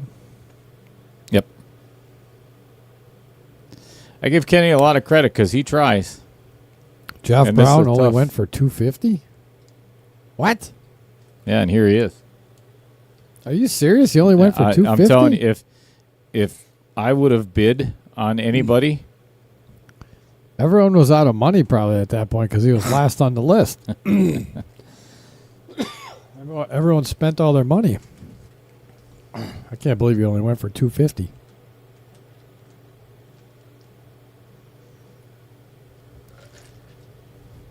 Wow. yeah, he plays a lot better than a 588, and he plays So- a lot better than what he's been doing today. What are the payouts for? You guys have the payouts for Calcutta? Yeah, I got it. They're written on the envelopes. I think third place is 1870. Wow. Second place is 2790, and then first place is 4560. That's a pretty good payday. Mm-hmm. 9,300 in the Calcutta. How many places did he pay down for Calcutta? Just 3? 3. 4 in the tournament. 50, 50. Lynn Miller says you or go bro. Go bro go. You got this. Who's Lynn Miller? Is that Lynn, who are you? I do not know. Your brother is which one? Michael Parker says I'm wow. assuming thanks. it's Lyle. That was a nice shot by Jeff. Judy Ninky says, anyone know why Pam didn't play? She is usually in this. I don't know.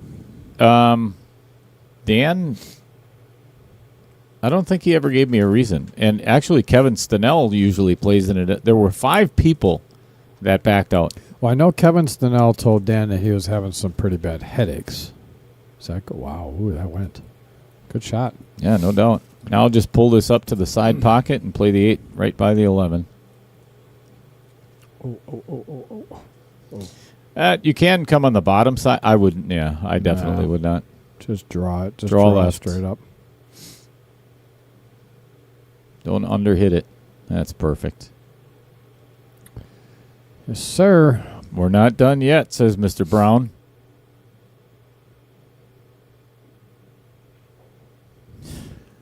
Slamming it in.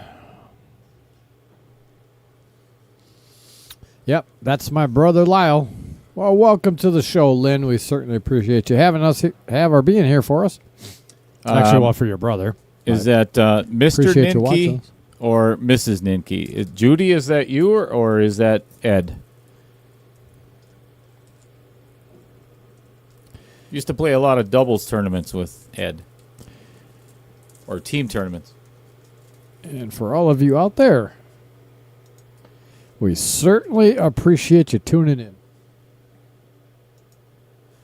Tuning in to watch this tournament. Dan Ramstack's high roller. And some very good pool. 10-6, we are on to rack number 17 with Jeff Brown to break. Jeff said, I am not done with you yet. Hi, Judy. Dry break. Yes, sir. And not a really great opening shot. No. 9 all the way down. Yeah, that's about it, honestly. I don't think you can see the 7. Can you No. see the 7? 3 doesn't go past. Yeah, he can see the 7. That's not the shot I would play, though. No, that's I think I would take stripes here. The only reason I wouldn't is, no, actually, I don't think I would because the 14 isn't a bad spot. I mean, he could roll the 11 in and play the 14 in the side, but The 8 is in a really bad spot for stripes. So Judy did say it's Judy, but they're both watching. So Ed is watching too. What's up, Ed? Sup, Ed? Is he going 114 combo? I think he is. Well, that'll get rid of the problem stripe. Still got to get down the 8. Worry about that later.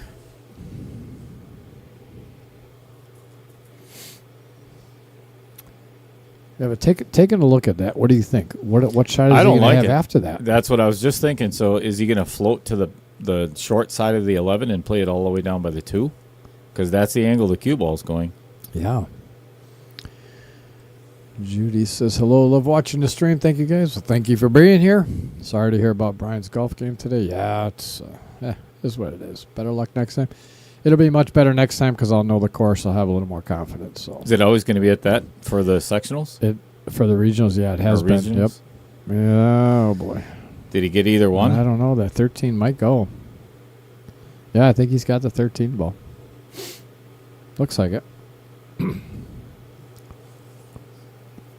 So he's looking at the 10 in the side. It looks like it does go past the 6. But, again, like you were saying, though, that 8 ball is going to be huge.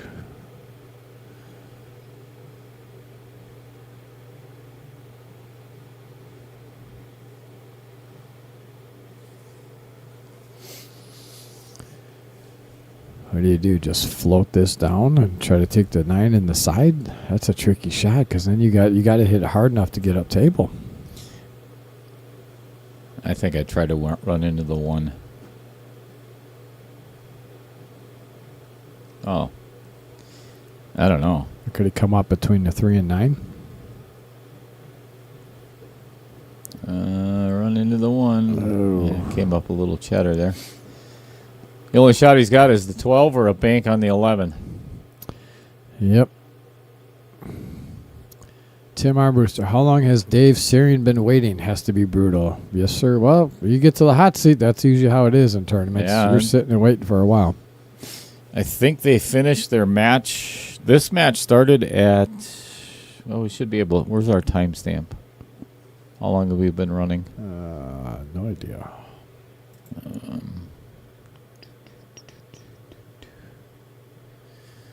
It's got to be going on 3 hours right now.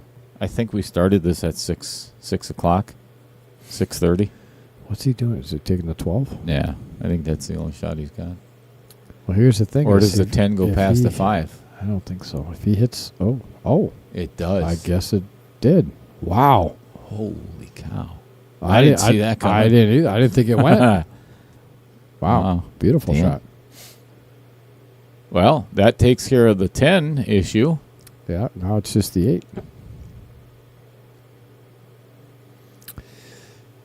Yeah, Bill, I didn't have time to really work on that, but I think with the new Windows updates, it has to do with... the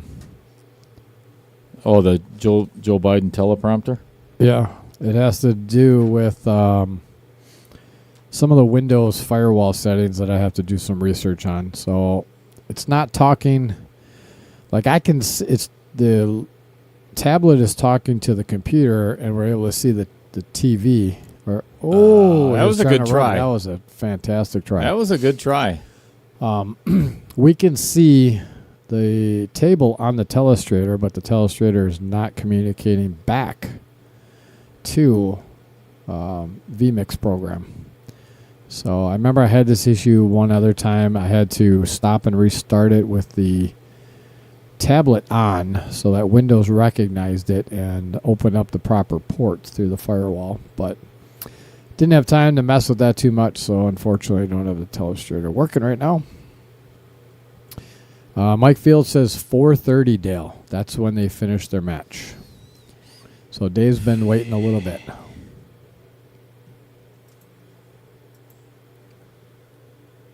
$4:30. This match has been going. This match has not been going for 4.5 hours. No, that's when they finished their match. I guess it was Dave and... So we must have started at 5 then.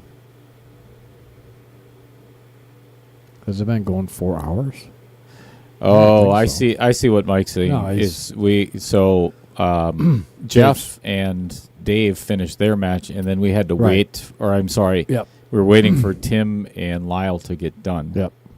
Before, that makes sense. So he's got to be careful. He's cutting us quite a bit. And I tell you what, that angle he's cutting on, that's going right towards the side pocket. Yep. So he's going to have to put a little spin on this to run into the 7 or miss the 7, but then you got to be careful and not running in behind the 2.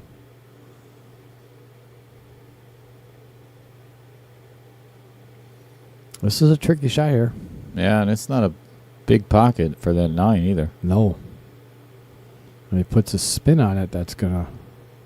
See, what did I tell you? You called What it. did I tell you? You called it. Another opportunity for Jeff to get another game. Yep. Hold my beer, says Jeff. Yeah. Watch this.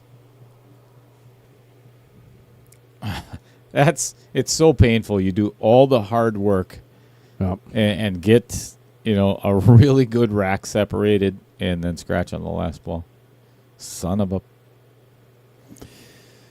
Yeah, the problem with that, even if, let's say, he would have missed that side pocket, he had the wrong angle on the 12, regardless. He would have had to maybe come around 2 rails to spin it out or put a lot of inside English on that 12, try to get behind the 8s. That was still going to be a tough shot. I like jacking up on this 6 and playing the 5 next. I'd like to see that 5 out of there. Yeah. Yeah, hocus pocus, I totally agree with you. It's going to be tough getting Jeff in the booth if you can't draw on the screen. That's true. That's very true. That's all he likes to do. Yeah, when he comes in here, that little tablet just turns towards him, and he's got the pen in his pocket. Yeah. I could have swore he took it home a couple times. That's right there. But you see how hot this thing gets? I feel that. Yeah. I felt that when I was lifting up the papers before. Yeah. When I bought this thing from that guy, the first one I got had a battery issue. Oh, yeah. And then I knew this one was going to have a battery issue, too. I should have just gotten a brand new one, but I don't know how much it would cost to have the battery replaced in this thing.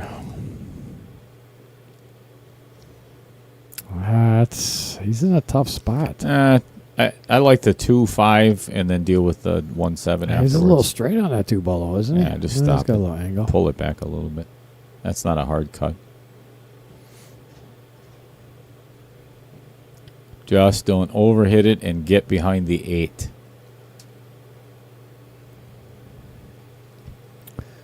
He can come right back out, run right into the 12 ball. Don't get behind the 8. Ran right into the 8 ball. 1-7-8. Yeah, he's going to have to. That 7 ball is way too Thin. and 50-yard line. Take the 1 ball, come up 2 rails for the 7 in the side. Make sure you get high enough, though. Get high enough so that you can come back down to this side of the table and come around for the 8. Just like... Beautiful. Hey, straight, but that's fine. Straight or a little bit further is just fine.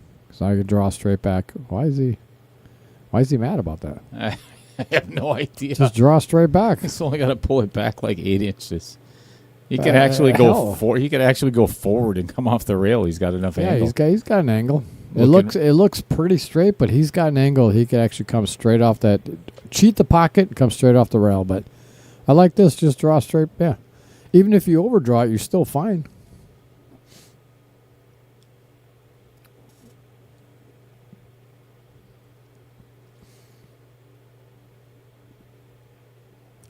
All right, there it is. Another game for Hook the Prick. 10-7 on the rack number 18. Yeah, these boys might be finishing this tomorrow Jimmy's night. in the house. He's stuck like $3,000 into the Calcutta. I see his name all over this. Oh, yeah. Jimmy. And I think Big T has got, or Z-Man and him shared a couple too. 1, 2, 3, 4. Yeah, he's got 4 by himself. And I'm sure he's probably got some pieces. some pieces somewhere. Yeah, he was bidding up everybody. It's like Reggie was here. See, now there was a solid break. He hit that center of the rack, popped that cue ball straight up. That was Jeff's best break of the entire tournament, actually. I'm playing that 15 first and getting over by that 10-14. Yep, get right there. Perfect. Yep.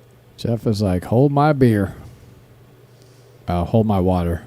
Yeah. Actually, no, hold my cranberry juice. He's That's what drinking. He's drinking root beer today. He's had a lot of UTIs, so he's sticking with the cranberry most of the time.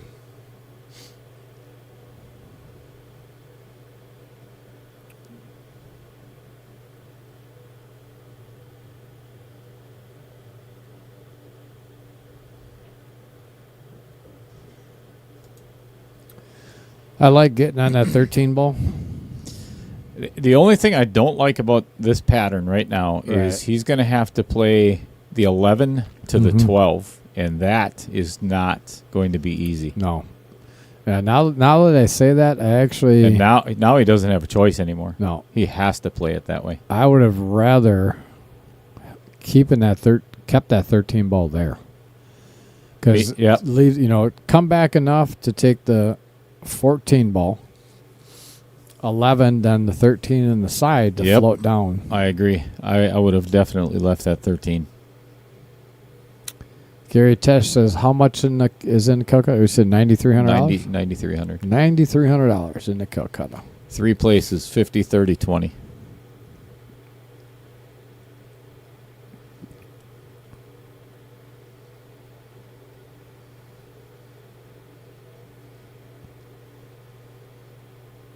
This is not going to be easy shape for the... Oh, see? Oh. I like that. I like that shot. I do too. Because if you overdraw it, you have the 12.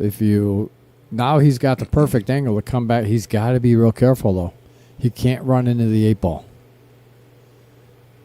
I would almost try to slide down behind the 1 and 5. I would too. Actually, if I could... no, that wouldn't be good either. Never mind. Let's get you on this angle right here. You can watch where the ball's coming down, too. Just don't run into... Oh, he got away with it. Yeah, good thing he hit the side of that 1 ball, because if he didn't... That hits the other side, and he has no shot. He is hooked the prick.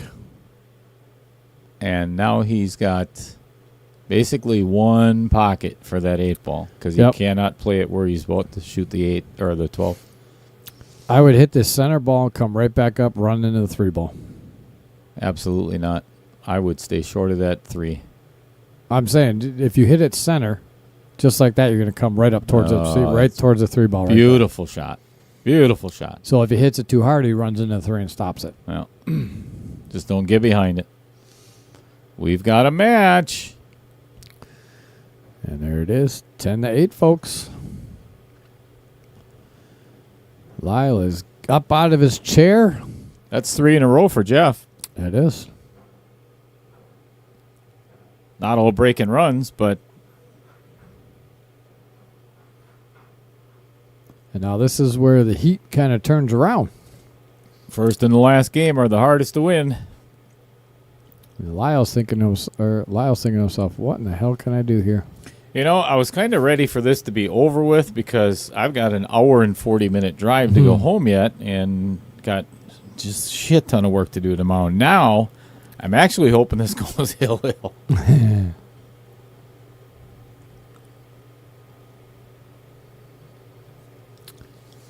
It very well could. 1 game at a time, Mr. Brown. Got the makings of it.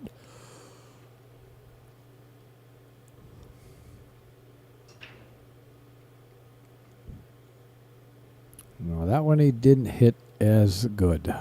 No, that wasn't as solid. Hit a little too high on that ball. There's all kinds of trouble in this rack. Ah, yes, there is. A lot. Can you see that 14 ball? Take that 14 ball and try to run right into that 12 right now. You bet your ass.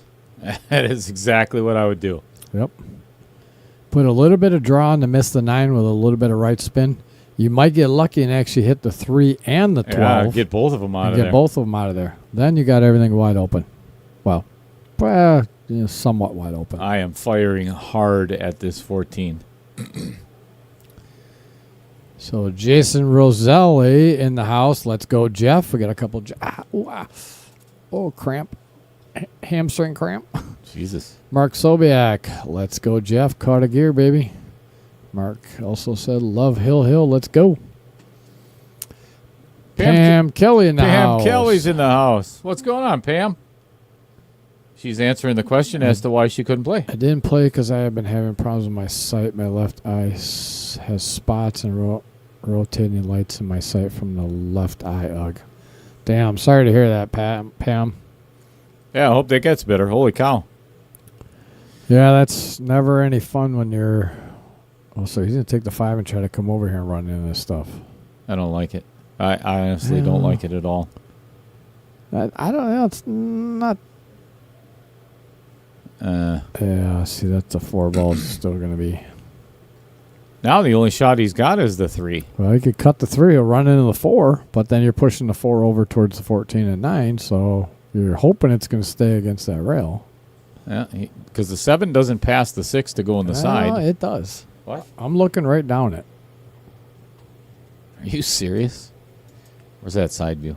Yes, it does go. It's he would just have to miss that 6. I mean, it will go. I'm looking straight down it, but yep, it will go. Oh, I wouldn't play it. No, sir, I would not. I don't mind this because that 10 makes that pocket bigger. Oh yeah, give that 4 a ride. Yep. Cue ball's gonna hop. Watch this. Yeah, it might hop over the 4. It's gonna hop. I guarantee it. Oh, it didn't. You didn't make it. Oh man, see that what? And there, the 4 ball stayed against the rail, so he had it open. I am seeing an eye doctor next week. Pam says, "Hi guys, and let's go, Jeff and Lyle." What? So, who's Tina Mitchell? What? Yeah, hope all goes well, Pam. Hopefully it's something that's curable. I like this 14 ball first. Yeah. Looks like the 10 ball will go past. Oh, will that go past? Ooh, that's close. I don't think that's that deep. I think it'll go off the rail, off the 3. Yeah. Which will clear the 3 out of there. Yep. And he's got room for the 12. Yeah. Oh. Did he mean to go off the 9 first? Yeah, he hit the 9 first. Yeah. Weird. I would have just played the 14. We did play the 14, but not quite that way. Whatever. If he gets out, it doesn't matter. Yeah. He's going to have to jack up on this a little bit. Yeah, because if he doesn't, I think he's going to run into the 3 ball. He might keep the 3 ball right there in the pocket. Or the cue. Because he's got to go off the rail. The cue ball's got to get out of there, too. Not going to have another shot. See? Like that. Yep. You got a shot, Jeff. Play the 12 on the side.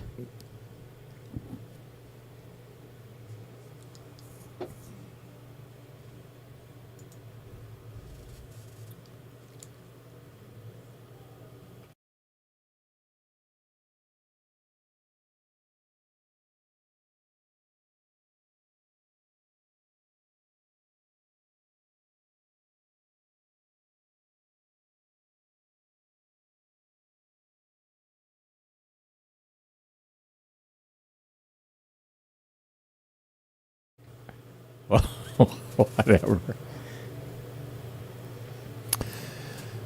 Oh, whatever. Well, it is all up to Mr. Brown whether he can make this a 10-9 match. And this is the shot. This is a key shot right here. Well hit. And that's exactly where he needed to be because he can get on that fifth. Now the 15 will go, slide past the 1 ball. Yep. Just don't get straight. I mean, even if he does get straight, though, the 11 ball is in the pocket where the 9 ball is right there. So the only tricky shot from there is going to be getting on the 8 ball through the traffic. Yeah, that's about it. And the only reason that I would do this, I would actually do this differently than. And I like what I like what you're saying, Brian, of using the 15 to get to the 13. But I really would want to leave that 11 for last.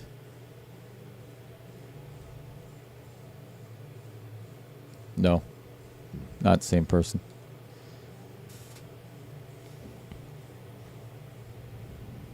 If he can get on the 9 here and then 9 to the 11. Oh, I see. I don't like it's that. It is tough, but the 9 to the 8 is going to be. Yeah, either way, it's going to be tough. Yeah. That's why I'd really like to leave that 11 for last.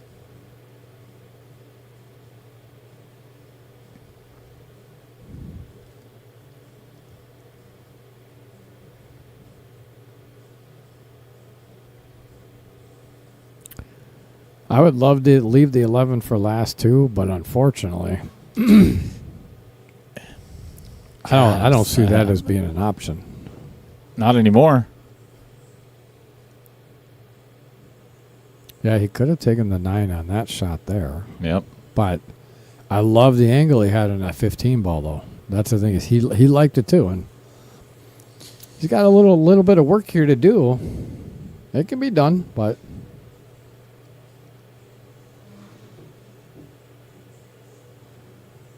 I just pocket this with middle ball. Try to come below the 11. You just don't want to run into the 11. No, I think I just hit like medium speed and then play the 11 next. I don't think he's got a choice. I don't think so either.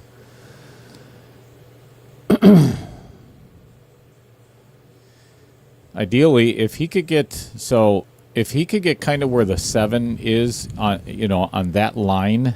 Yes, what he's doing right now. If he could play the 11 and get on the angle of the 7 ball, he could come 1 rail and back down for the 8 and play it in the top side pocket. Oh. Or do that. This is not a bad play. If he's got enough angle to take the 9 ball, play the 9 and draw across. down, just draw all the way down to the 1 ball, then that is the shot I would play. That's kind of what I was talking about. He's got enough angle. He could go 2 rails, even 3 rails to come back over for that 11 ball. You know what I mean? He just has to put a little right on that, so he does. Because if he hits it middle ball, it's going to come towards his pocket here. Yeah. I can't see. It looks almost straight. Yeah, I can't see what the angle is here.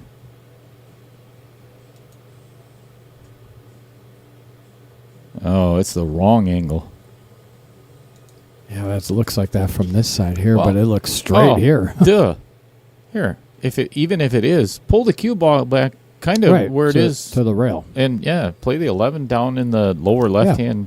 Yeah, that's what I was talking about. If he had an angle, come around 2 rails, possibly 3 to get on this rail again. Yep. But he's got to get on this rail. Just don't get over the 11. That's not the 11. That's a 3 ball. Or I mean the 3. Yeah, that's unfortunately. Now he's going to have an outside angle going away from the 8 ball. Or going towards the 8 ball, which isn't good. I think he has no choice but to slow roll this. Yeah, he's going to, because now he's jacked up, so he could try to draw it to hold it there, but that's tough when you're over a ball like that. Yeah, where he's pointing is about the minimum that he can get to. Probably going to go down a little further.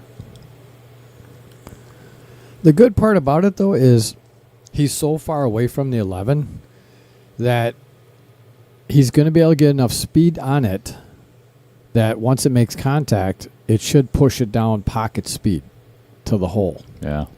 When you're further away from the ball, is better to not have it roll so far. I tell you what, this is a hard shot if it's the very first game of the match. Now make it 9. If he makes it, Oh, see, that's even. You know, then it's 9-10. If he misses, there's a good chance it's going to cost him the match. Yeah. It's even more of an angle than I thought. Yeah. But the thing about it, like I said, pocket speed. You have to hit this pocket speed because it's the cue ball is going to roll forward, but once you make contact with that ball, that's a tough shot. That really is a tough shot. Over a ball, and you know that, your opponent is on the hill. It's a tough shot. I like what Jeff did there with the 9 ball. I like that pattern so much. I think he played it the right way. He just drew it into a bad position. Yeah. I agree.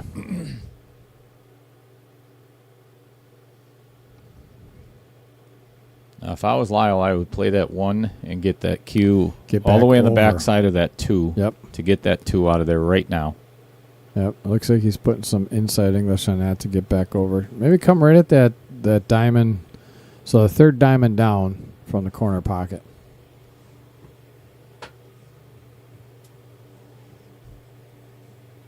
Yep, right towards that diamond right there. So he didn't get as far as he wanted to, but now he's going to be pushing the 8 ball. Yeah, 8's a stopper. But you got to hit hit this hard up, but you don't want to hit it too hard because it could go down by that pocket by the 3. Yeah, and you got to clear it from that 6 and 7. It ain't over till it's over. No. Honestly, what I would draw out of this. Draw out of this. You're pushing the 8 down, and then you're stopping it there for the 6 and the 7. You're pushing the 8 just a little bit. Oh, he's good. Oh, he got it. He got it. I'd play that 6 right now. Yeah. Oh, absolutely.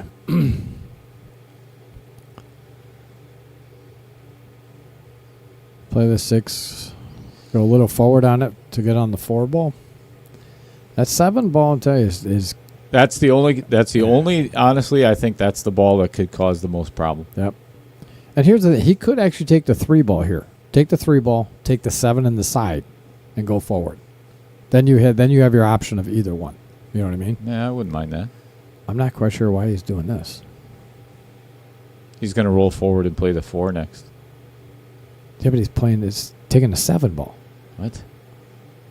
No. Oh, he was looking at the 7 ball. No, he's going to roll forward and play the 4 next. Or he might come all the way down table to get straight on the 4. I don't know if I'd chance. Yeah, that's what I would do. Yeah. Now he can actually just pull back a little bit and play the 7 next. Yeah, 7 ball. Well, I would. Yeah, but that's a tight pocket past the 3. If you don't get high enough, that makes it even tougher. No. Just pull it to the diamond. Why don't you just go forward? Go forward, come Play around the 2 3 rails, and come up over. Then if you go far enough, then you got the 7 in the corner. Yeah, You know what I mean? this is a comfort thing. Yeah. Looks like he's drawn. Yeah. It's funny, you can tell he started at the top of the cue, and then Yeah. as he's stroking, he's going down on it.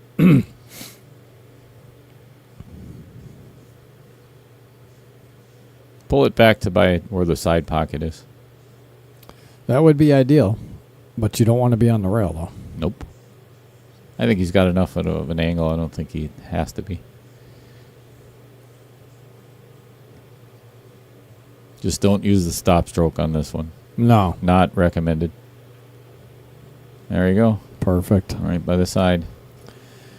At 3, I must go past the 3 comfortably. This might be all she wrote, folks.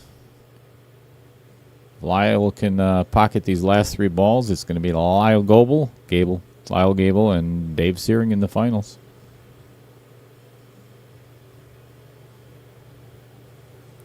And just to let all you fine folks know that once this match is done, we will be turning the stream off so we can change the names. And that way, if people want to go back and watch their matches, they can just go back and watch that instead of fast forwarding through it. So make sure you come back and tune back in to watch the finals. Is he comboing it? No. No. I didn't think so, but the way he looked at that 3 ball.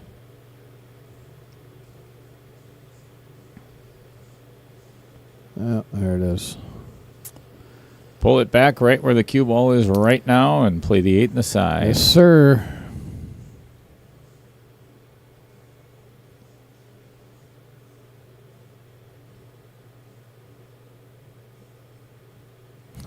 You think Lyle's feeling it a little bit? He's making Putting sure. his sleeves up and down. Oh, yeah, he's making sure he wants. He That's the thing to do. absolutely make sure you're going to put that cue ball in the exactly where you want it. Take your time. If you think about it, this is potentially a $5,000 game. I'm sorry, $6,000 game. If he was to lose this match, that's game over. Yep. I think that might be it.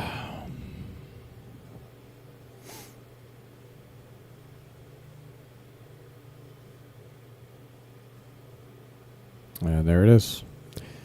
All right, everybody. Thank you for tuning in here to watch this semifinals match. Lyle Goebel takes down Jeff Downtown Hook the Prick Brown, and we will be back shortly for the finals. So come on back. We will be by maybe about 10 minutes, 10, 15 minutes. We got to get everything set up, get the names changed and everything, and we will be back. Thank you all for tuning in. I am Brian Hallelujah Holland. Back in the booth with me is Dale Little chatter. Lorenz. Are you coming back or are you heading out? I think I got to head out of here. It is already 9:30. All right, so Dale is heading out, so I will be back in here. I don't think I'll probably have Jeff in the booth, as I think. Maybe. Maybe. I don't think so. Probably I don't not. know. But I don't know. I'll ask him. We'll see. All right. And thanks again. Thank everybody for tuning in, and enjoy the rest of your Sunday evening. Come back and see us. We are out.